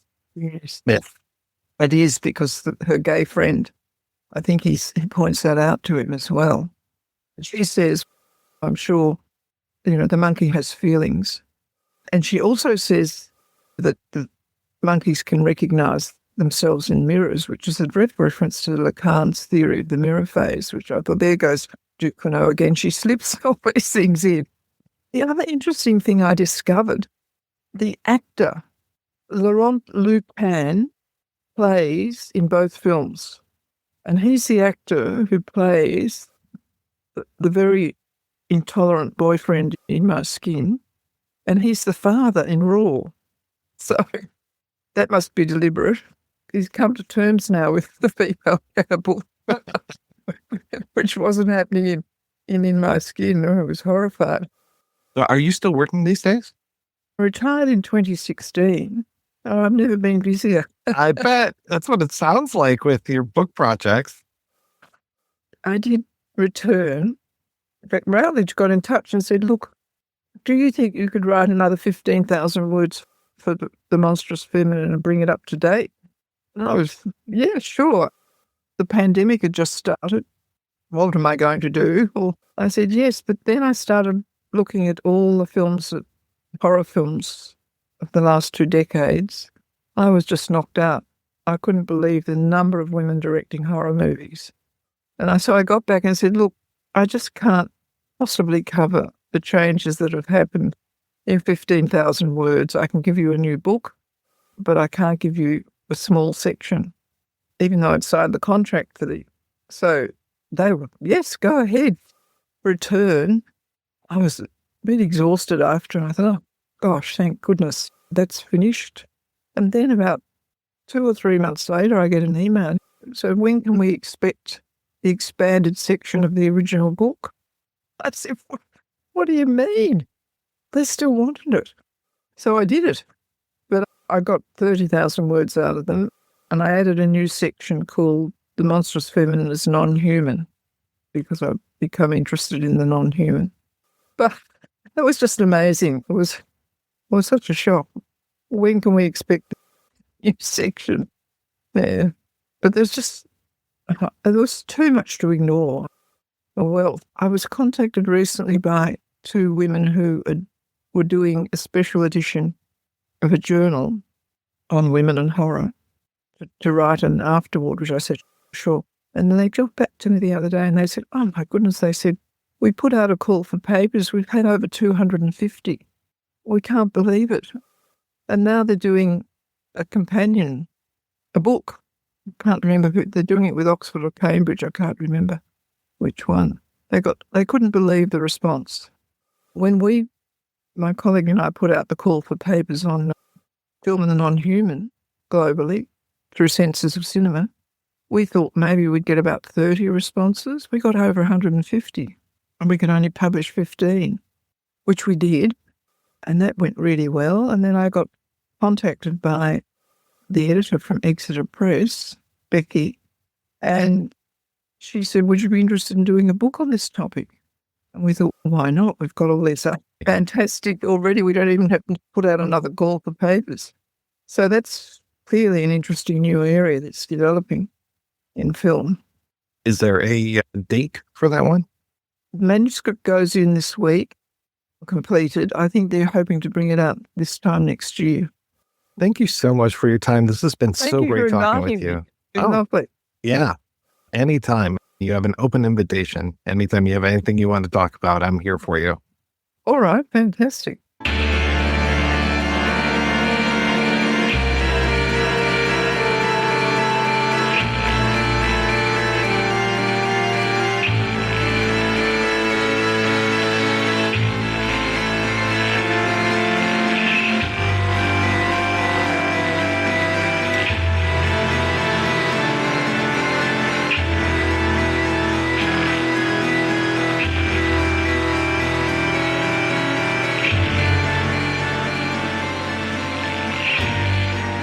All right, we were back and we were talking about Raw, and I want to talk about that sheet scene.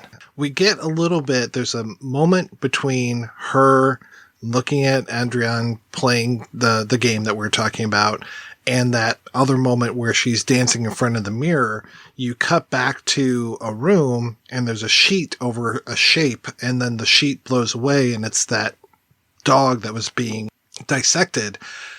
And then later on, after the dance scene where she's kissing the mirror and everything, then you see her under this, and actually, sorry, take it back. After that, the video game scene, the kill yourself moment, her under the sheet. At one point I thought I heard the director talk about how that was like a withdrawal scene, and that they called on the moment from Train Spotting to kind of show that, because it does look like she's in withdrawals, but at the same time it feels like there's people outside of that sheet, and she can hear things as well, right? And at first I was thinking that she was going to be beaten through the sheet, like this was another stupid hazing thing, but it's such a strange but beautiful scene, and especially that blue that comes through the sheet, that light blue that permeates everything, because we're going to get that blue later on when she gets doused with paint, which again, of course, reminds me of Père Le Fou. But I love that whole thing of her in the blue and the guy with the yellow, and they go, make yourselves green. There's a lot of stuff in this film which tends to move between real and surreal and just like sliding back and forth between them, that your initial response is, oh my God, it's another one of these stupid hazing things. And then when she like throws the sheet off and wakes up, I felt like that was her sort of nightmare of how she was physically feeling. And whether it was withdrawal, I feel like what it should really be is it's her hunger rising up because she hasn't fed. And so she's going through all this really painful bodily discomfort because her body's craving something that she's not giving it. And so I felt like it was a visual manifestation of how she was feeling, but with the distraction or with the misdirection of making us think, oh no, this is like one of those hazing things. And it's like from Full Metal Jacket, where the guy gets hit with the soap while he's held down in bed because he behaved improperly. So like that was the first thing that came to my mind when I had seen it, was it's like that scene in Full Metal Jacket, and it's horrible. And then I was like, oh wait, I think this is just a reflection of how she feels. My thought was it was a dream, but I think it is a withdrawal, and it is like a hallucination from the withdrawal. Dream, hallucination, withdrawal. Because also, I don't know if you noticed, but there's a couple times where the rash comes back on her. And when she's at one point using her sister's medicine cabinet, she notices that her sister has the same cream. And so that has to be like when they're in withdrawal, that rash, that I think that's, again, a very subtle thing that you have to notice throughout. And I have a feeling, it was withdrawal.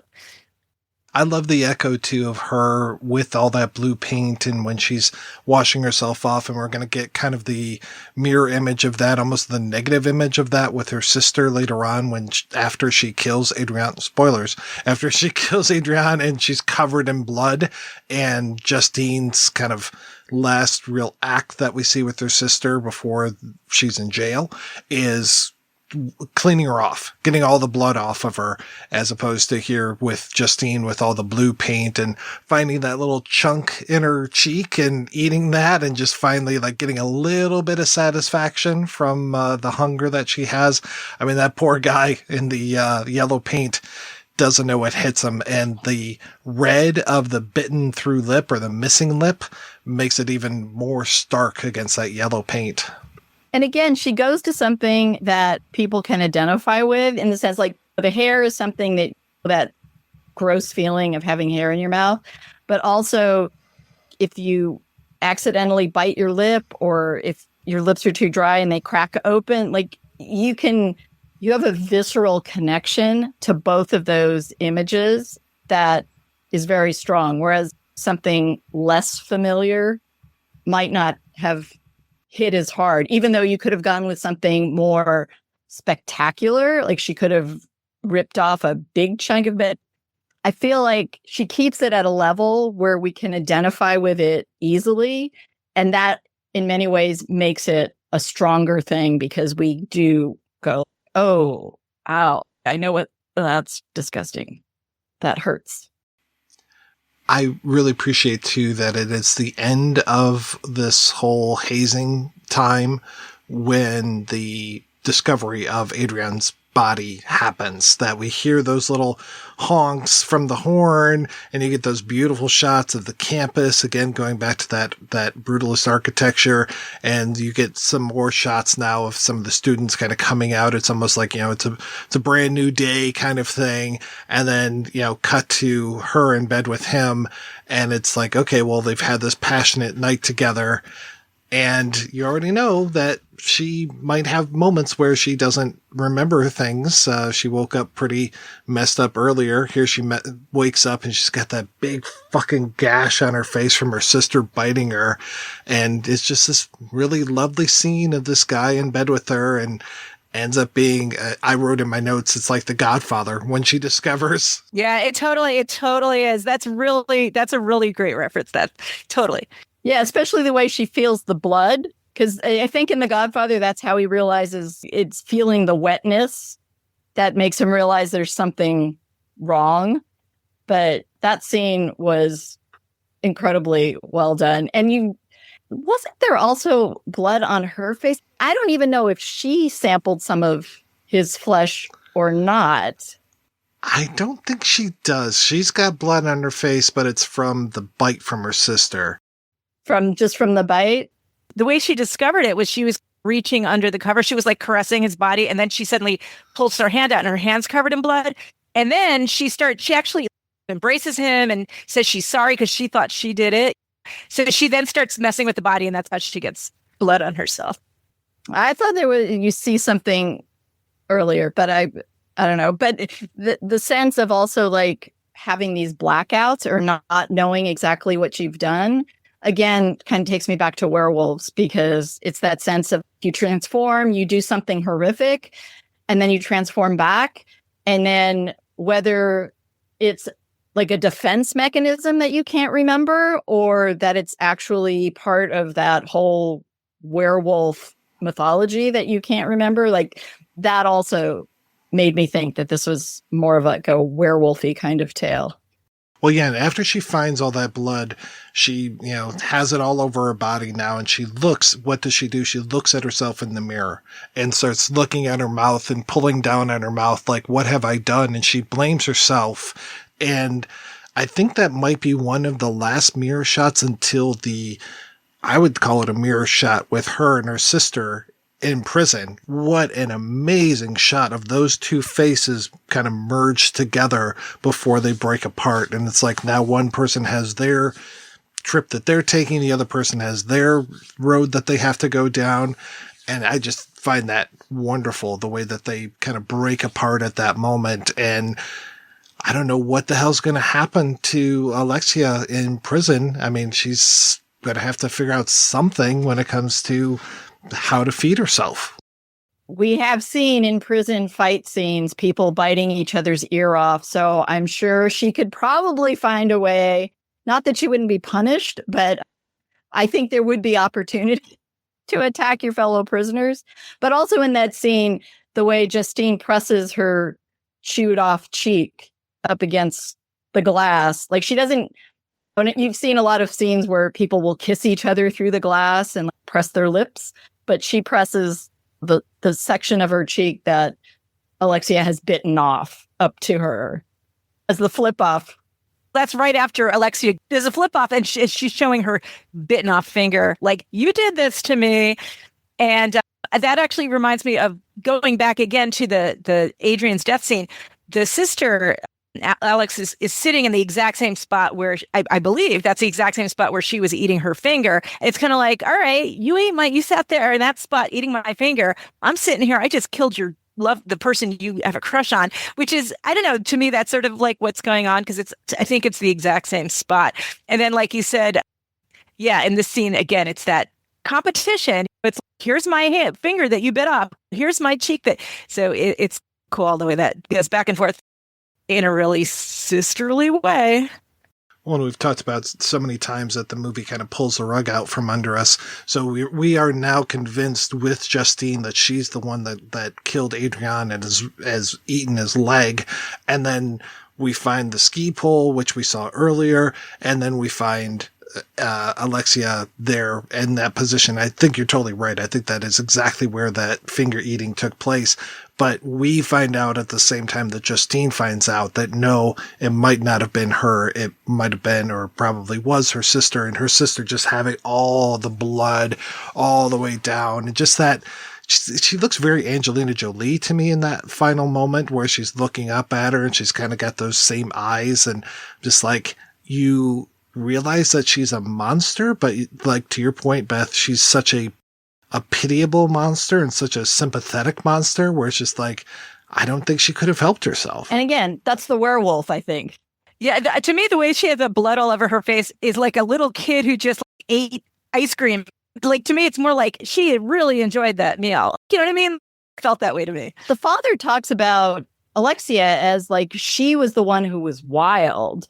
Like maybe that's the difference between the two of them in the sense like the mom thought maybe she could control Justine's hunger because she didn't display that innate wildness to begin with. But they make reference to the fact like Alexia did whatever she wanted. Like we couldn't control her as a child. And yes, so that reference to her like being the kid with all the jam on her face or something after she's gotten into the jar of something. But yeah, I don't think she can control herself. I think Alexia had gotten to a point of managing her hunger, but I don't know if it was the fact that the sister was turning as well or just the level of the hunger increasing. But I think she loses control at the end. I think that feeding that she does on her roommate is something that she couldn't hide in the same way she could hide those car crashes. So I don't know if it was that was uncontrollable or you keep bringing up like the sister rivalry thing. Like it's like you took my boyfriend, I'll take your boyfriend kind of thing. Was she doing it just to hurt her? Or was it just my hunger's uncontrollable right now and this guy is right here and I'm going to feast? And it feels like there's just a momentary fourth wall break at the end when she's talking with her father and she looks up, and I think it's supposed to be her looking at her father, looking him in his eyes, but the way that she raises her eyes, she kind of looks more at us. And then it's funny that the father really gets the last word and is the last image with those massive scars all over his chest.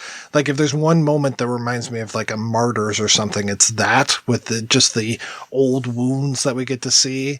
And it's just him saying, I'm sure you'll find a solution, honey. And then boom, cut to Raw with that music pounding again. It's like, holy shit. It's like you just took us on this ride and I am so thankful for it. I mean, I tried to watch Titane and I just had a hard time getting into it. Oh, I love Titane. Please tell me what you enjoyed about that one, because I just had a hard time with it.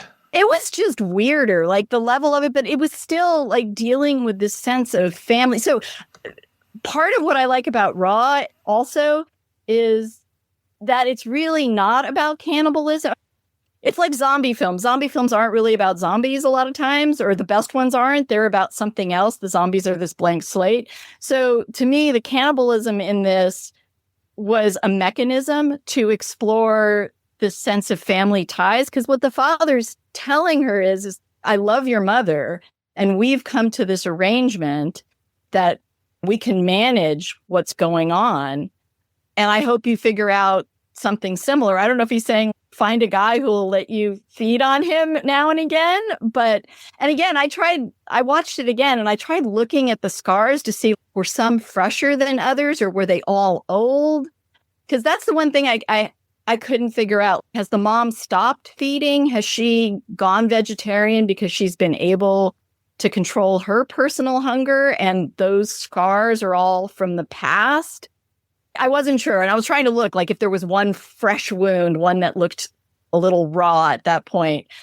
So that's something I don't know and I can't figure out. But again, what I like about her film is she could have had him say, oh yeah, mom fed off of me last night. And now, like, she just plays it out and lets us think about what some of these options could be and which one of them might be happening. But yeah, that was the one thing I was trying to look very carefully to see were any of those new.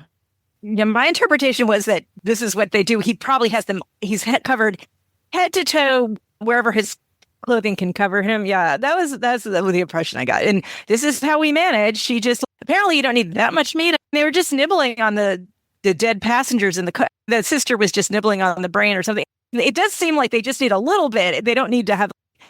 Obviously, even with the leg at the end, Adrian's leg is just, it's not like she went to town completely on him. She ate a lot of that leg, a lot of that thigh. It seems like they don't need a ton of human flesh to. But also, if that's like the most she ate of human flesh, that kind of explains kind of her like weird state where it's like when you eat too much food and your stomach's too full and you just can't move. Like maybe those other times she fed, she was trying to be careful and not, if you devour the body too much, the hospital people or the emergency crew is going to notice like, wait, that doesn't look like an injury you would have gotten in a car crash. That looks like human bites all over. So I don't know if she was controlling herself more when she was feeding in that way. And this was a time when she was just like, I'm just going to go ahead and eat as much as I want. And then she goes into that food coma. What do you like, the leg or the wing, Henry? But we were talking about Titane, and I was curious why you enjoyed that one. I have not seen it in a while. I think one of the things I really liked, I love films where you can't tell where they're going. I like films that surprise you along the way. And again, this film really felt to be about family. This was a father and a daughter in this case. And I just like the way it played with everything and the visuals, the music, and that was also amazing. It was both genre and gender bending, both at the same time. And I just appreciated how it pushed the envelope. Like it wasn't like anything else that I was seeing. And I love the fact that it was a woman directing it and taking it to extreme places. I also like films that go to extremes, like that really take something, take an idea and just go for it with no limits. And I felt like she did that with that. I don't think I fully understood it. Like when I got to the end, I'm not 100% sure of maybe what I should take away, but I felt like the cinematic experience of it was so enthralling.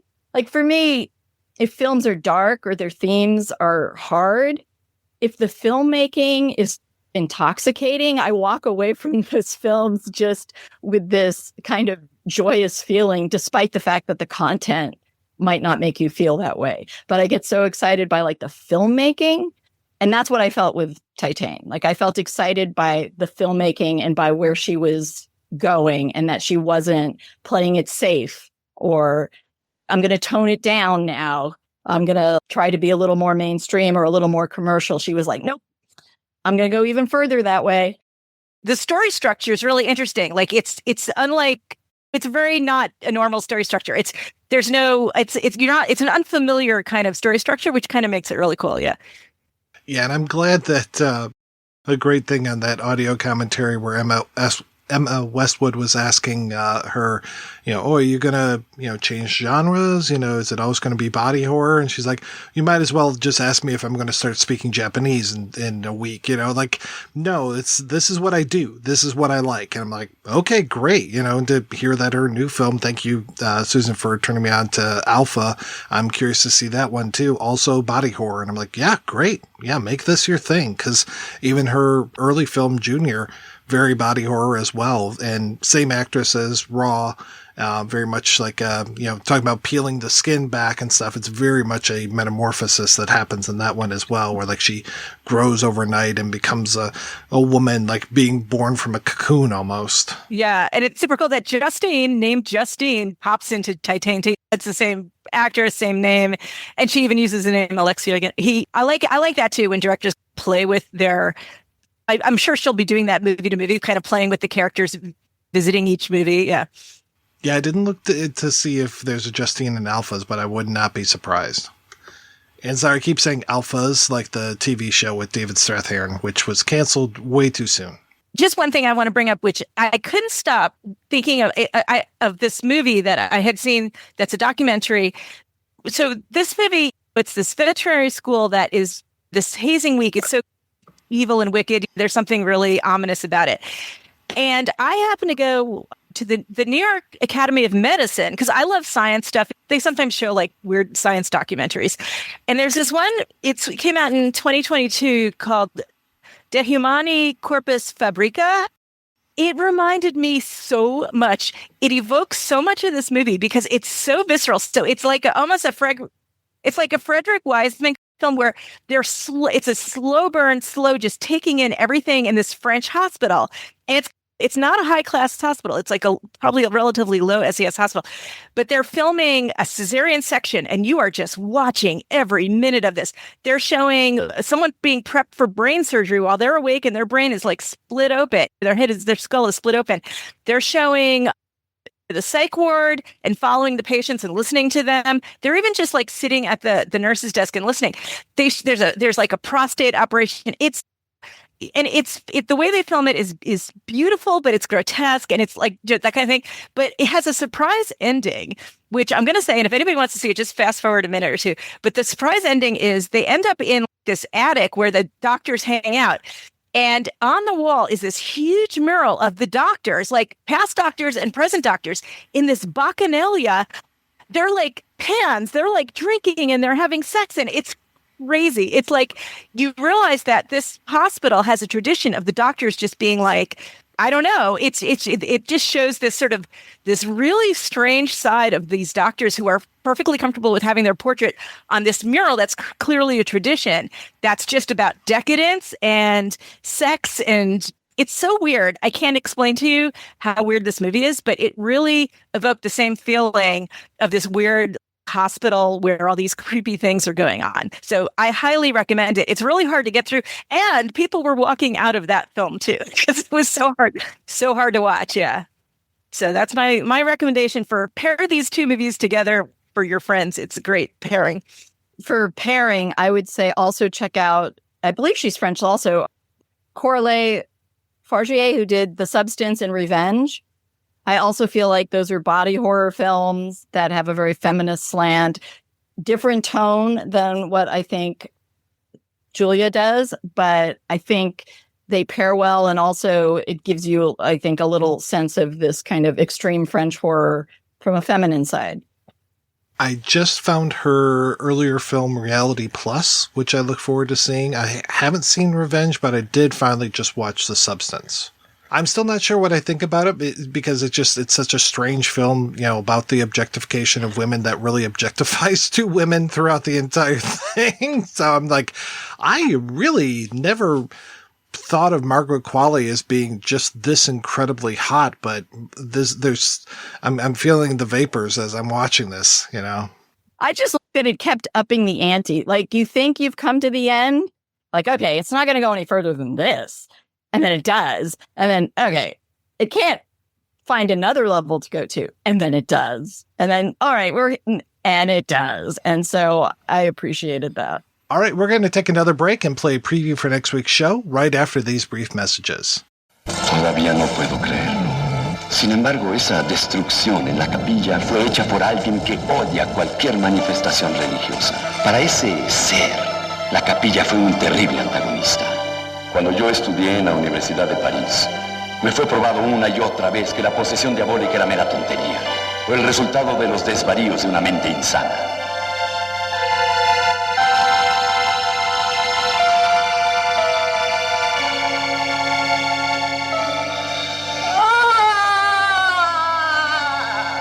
Justine! Daniela!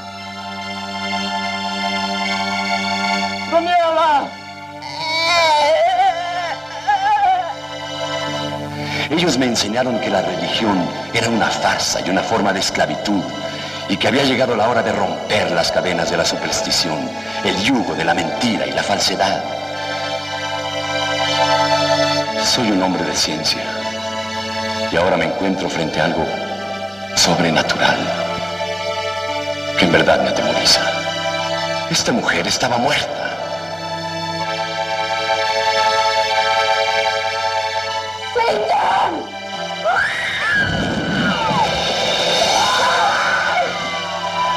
Pero había un hálito de maldad dentro de ella, listo para revivir y atacar a seres inocentes.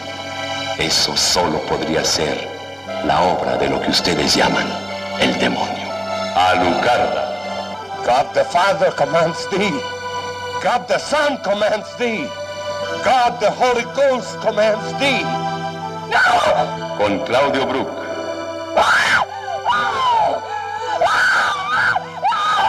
David Silva. Tina Romero. Susana Camini. Adriana Roer. Tina French.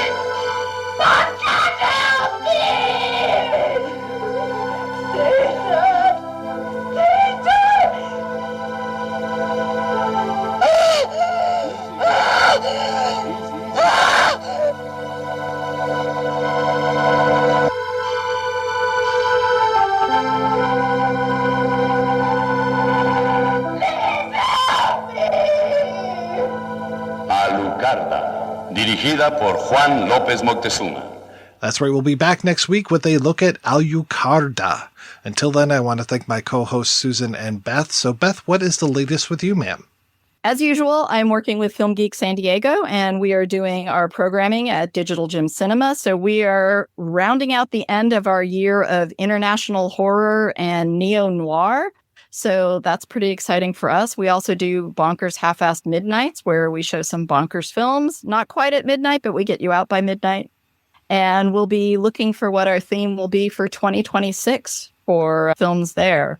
And we've just wrapped our annual Secret Morgue last month. So that was Secret Morgue 6, or as we like to call it, Secret Morgue 666, Satanic Panic, or The Devil Made Us Do That. And Susan, what's happening with you? I'm still writing somewhat. I just wrote a piece on statistics and comics, so I'm a little bit in a different world lately. I'm in academia. I went back at a very, very, very late age to get a PhD in developmental psych. I'm in my second year, and I highly recommend middle-aged people do it. Just do it. It's a good time to do it. And so anyway, I wrote a piece for, it's called Nightingale, and it's the publication of the Data Visual Society, something like that. And it's a cool little piece with Andrew Gelman about statistics and comics, which is fun. Film people like comics too. That's what I'm doing, like helping kids, like learning about kids and digital culture. So it's really fascinating. I'm just glad you survived the hazing. It was very gory, and it did not have to do with rabbits' kidneys, but it had to do with things that I'm not going to talk about. Well, thank you again, ladies, for being on the show, and thanks to everybody for listening.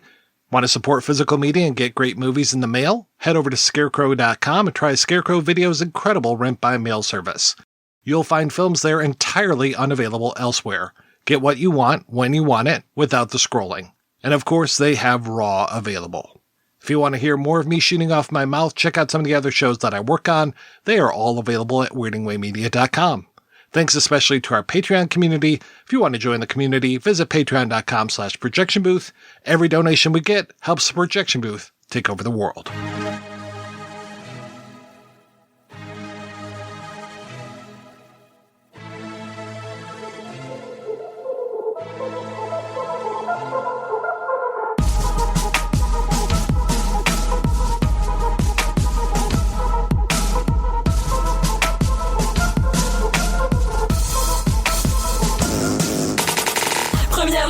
Séduction, être une pute avec éducation, se moquer des garçons, préférer l'équitation, s'amuser de la fellation, censurer l'appellation et assurer pendant l'action. Acide citrique et phéronome, faire grimper le métronome, 1, 2, 3, 4, stop. Déplie mon âme, je vais te faire du bien, tu vas m'adorer, quand je te ferai du mal, tu vas savourer. Entre nous, ça va pas durer, c'est ta faute, t'étais trop laid. Pour la nuit de noces, je vais te noyer dans ma piscine, je boufferai tes os, tu t'étoufferas à la cyprine. Chérie, va faire du sport, tu feras un joli cadavre. Je pratique le sexe après la mort, connard, je te préfère durer froid, t'es moins bavard. Je pratique le sexe après la mort, le sexe après la mort. Je pratique le sexe après la mort, le sexe après la mort. La drogue me dit bibi, chouchou, je t'aime que pour le milli. Ici mon nom c'est Dolly, nichon neuro, je suis trop girly. Écoute au poison tous mes gris, je te défonce même si t'es jolie. Mon cœur toco c'est pas cochon, ça t'enfonce toujours dans mon lit. Les mecs et moi ça fait zéro, chante plus pas égal, well love me. On veut pas faire du porno mais on pèse avec un god me. Si je dis l'un tu penses qu'uni, quand je dis en tas tu penses money. Je préfère la coke en 1000 grammes plutôt qu'un bisou de ton ami. Gagner des thunes petit en la du cimetière, oh oui le seigneur des ténèbres sur mon cœur, un tatouage chauve-souris. Danse devant moi si la fille de Chuck ici, si je m'en fous du 69, je veux juste du 6.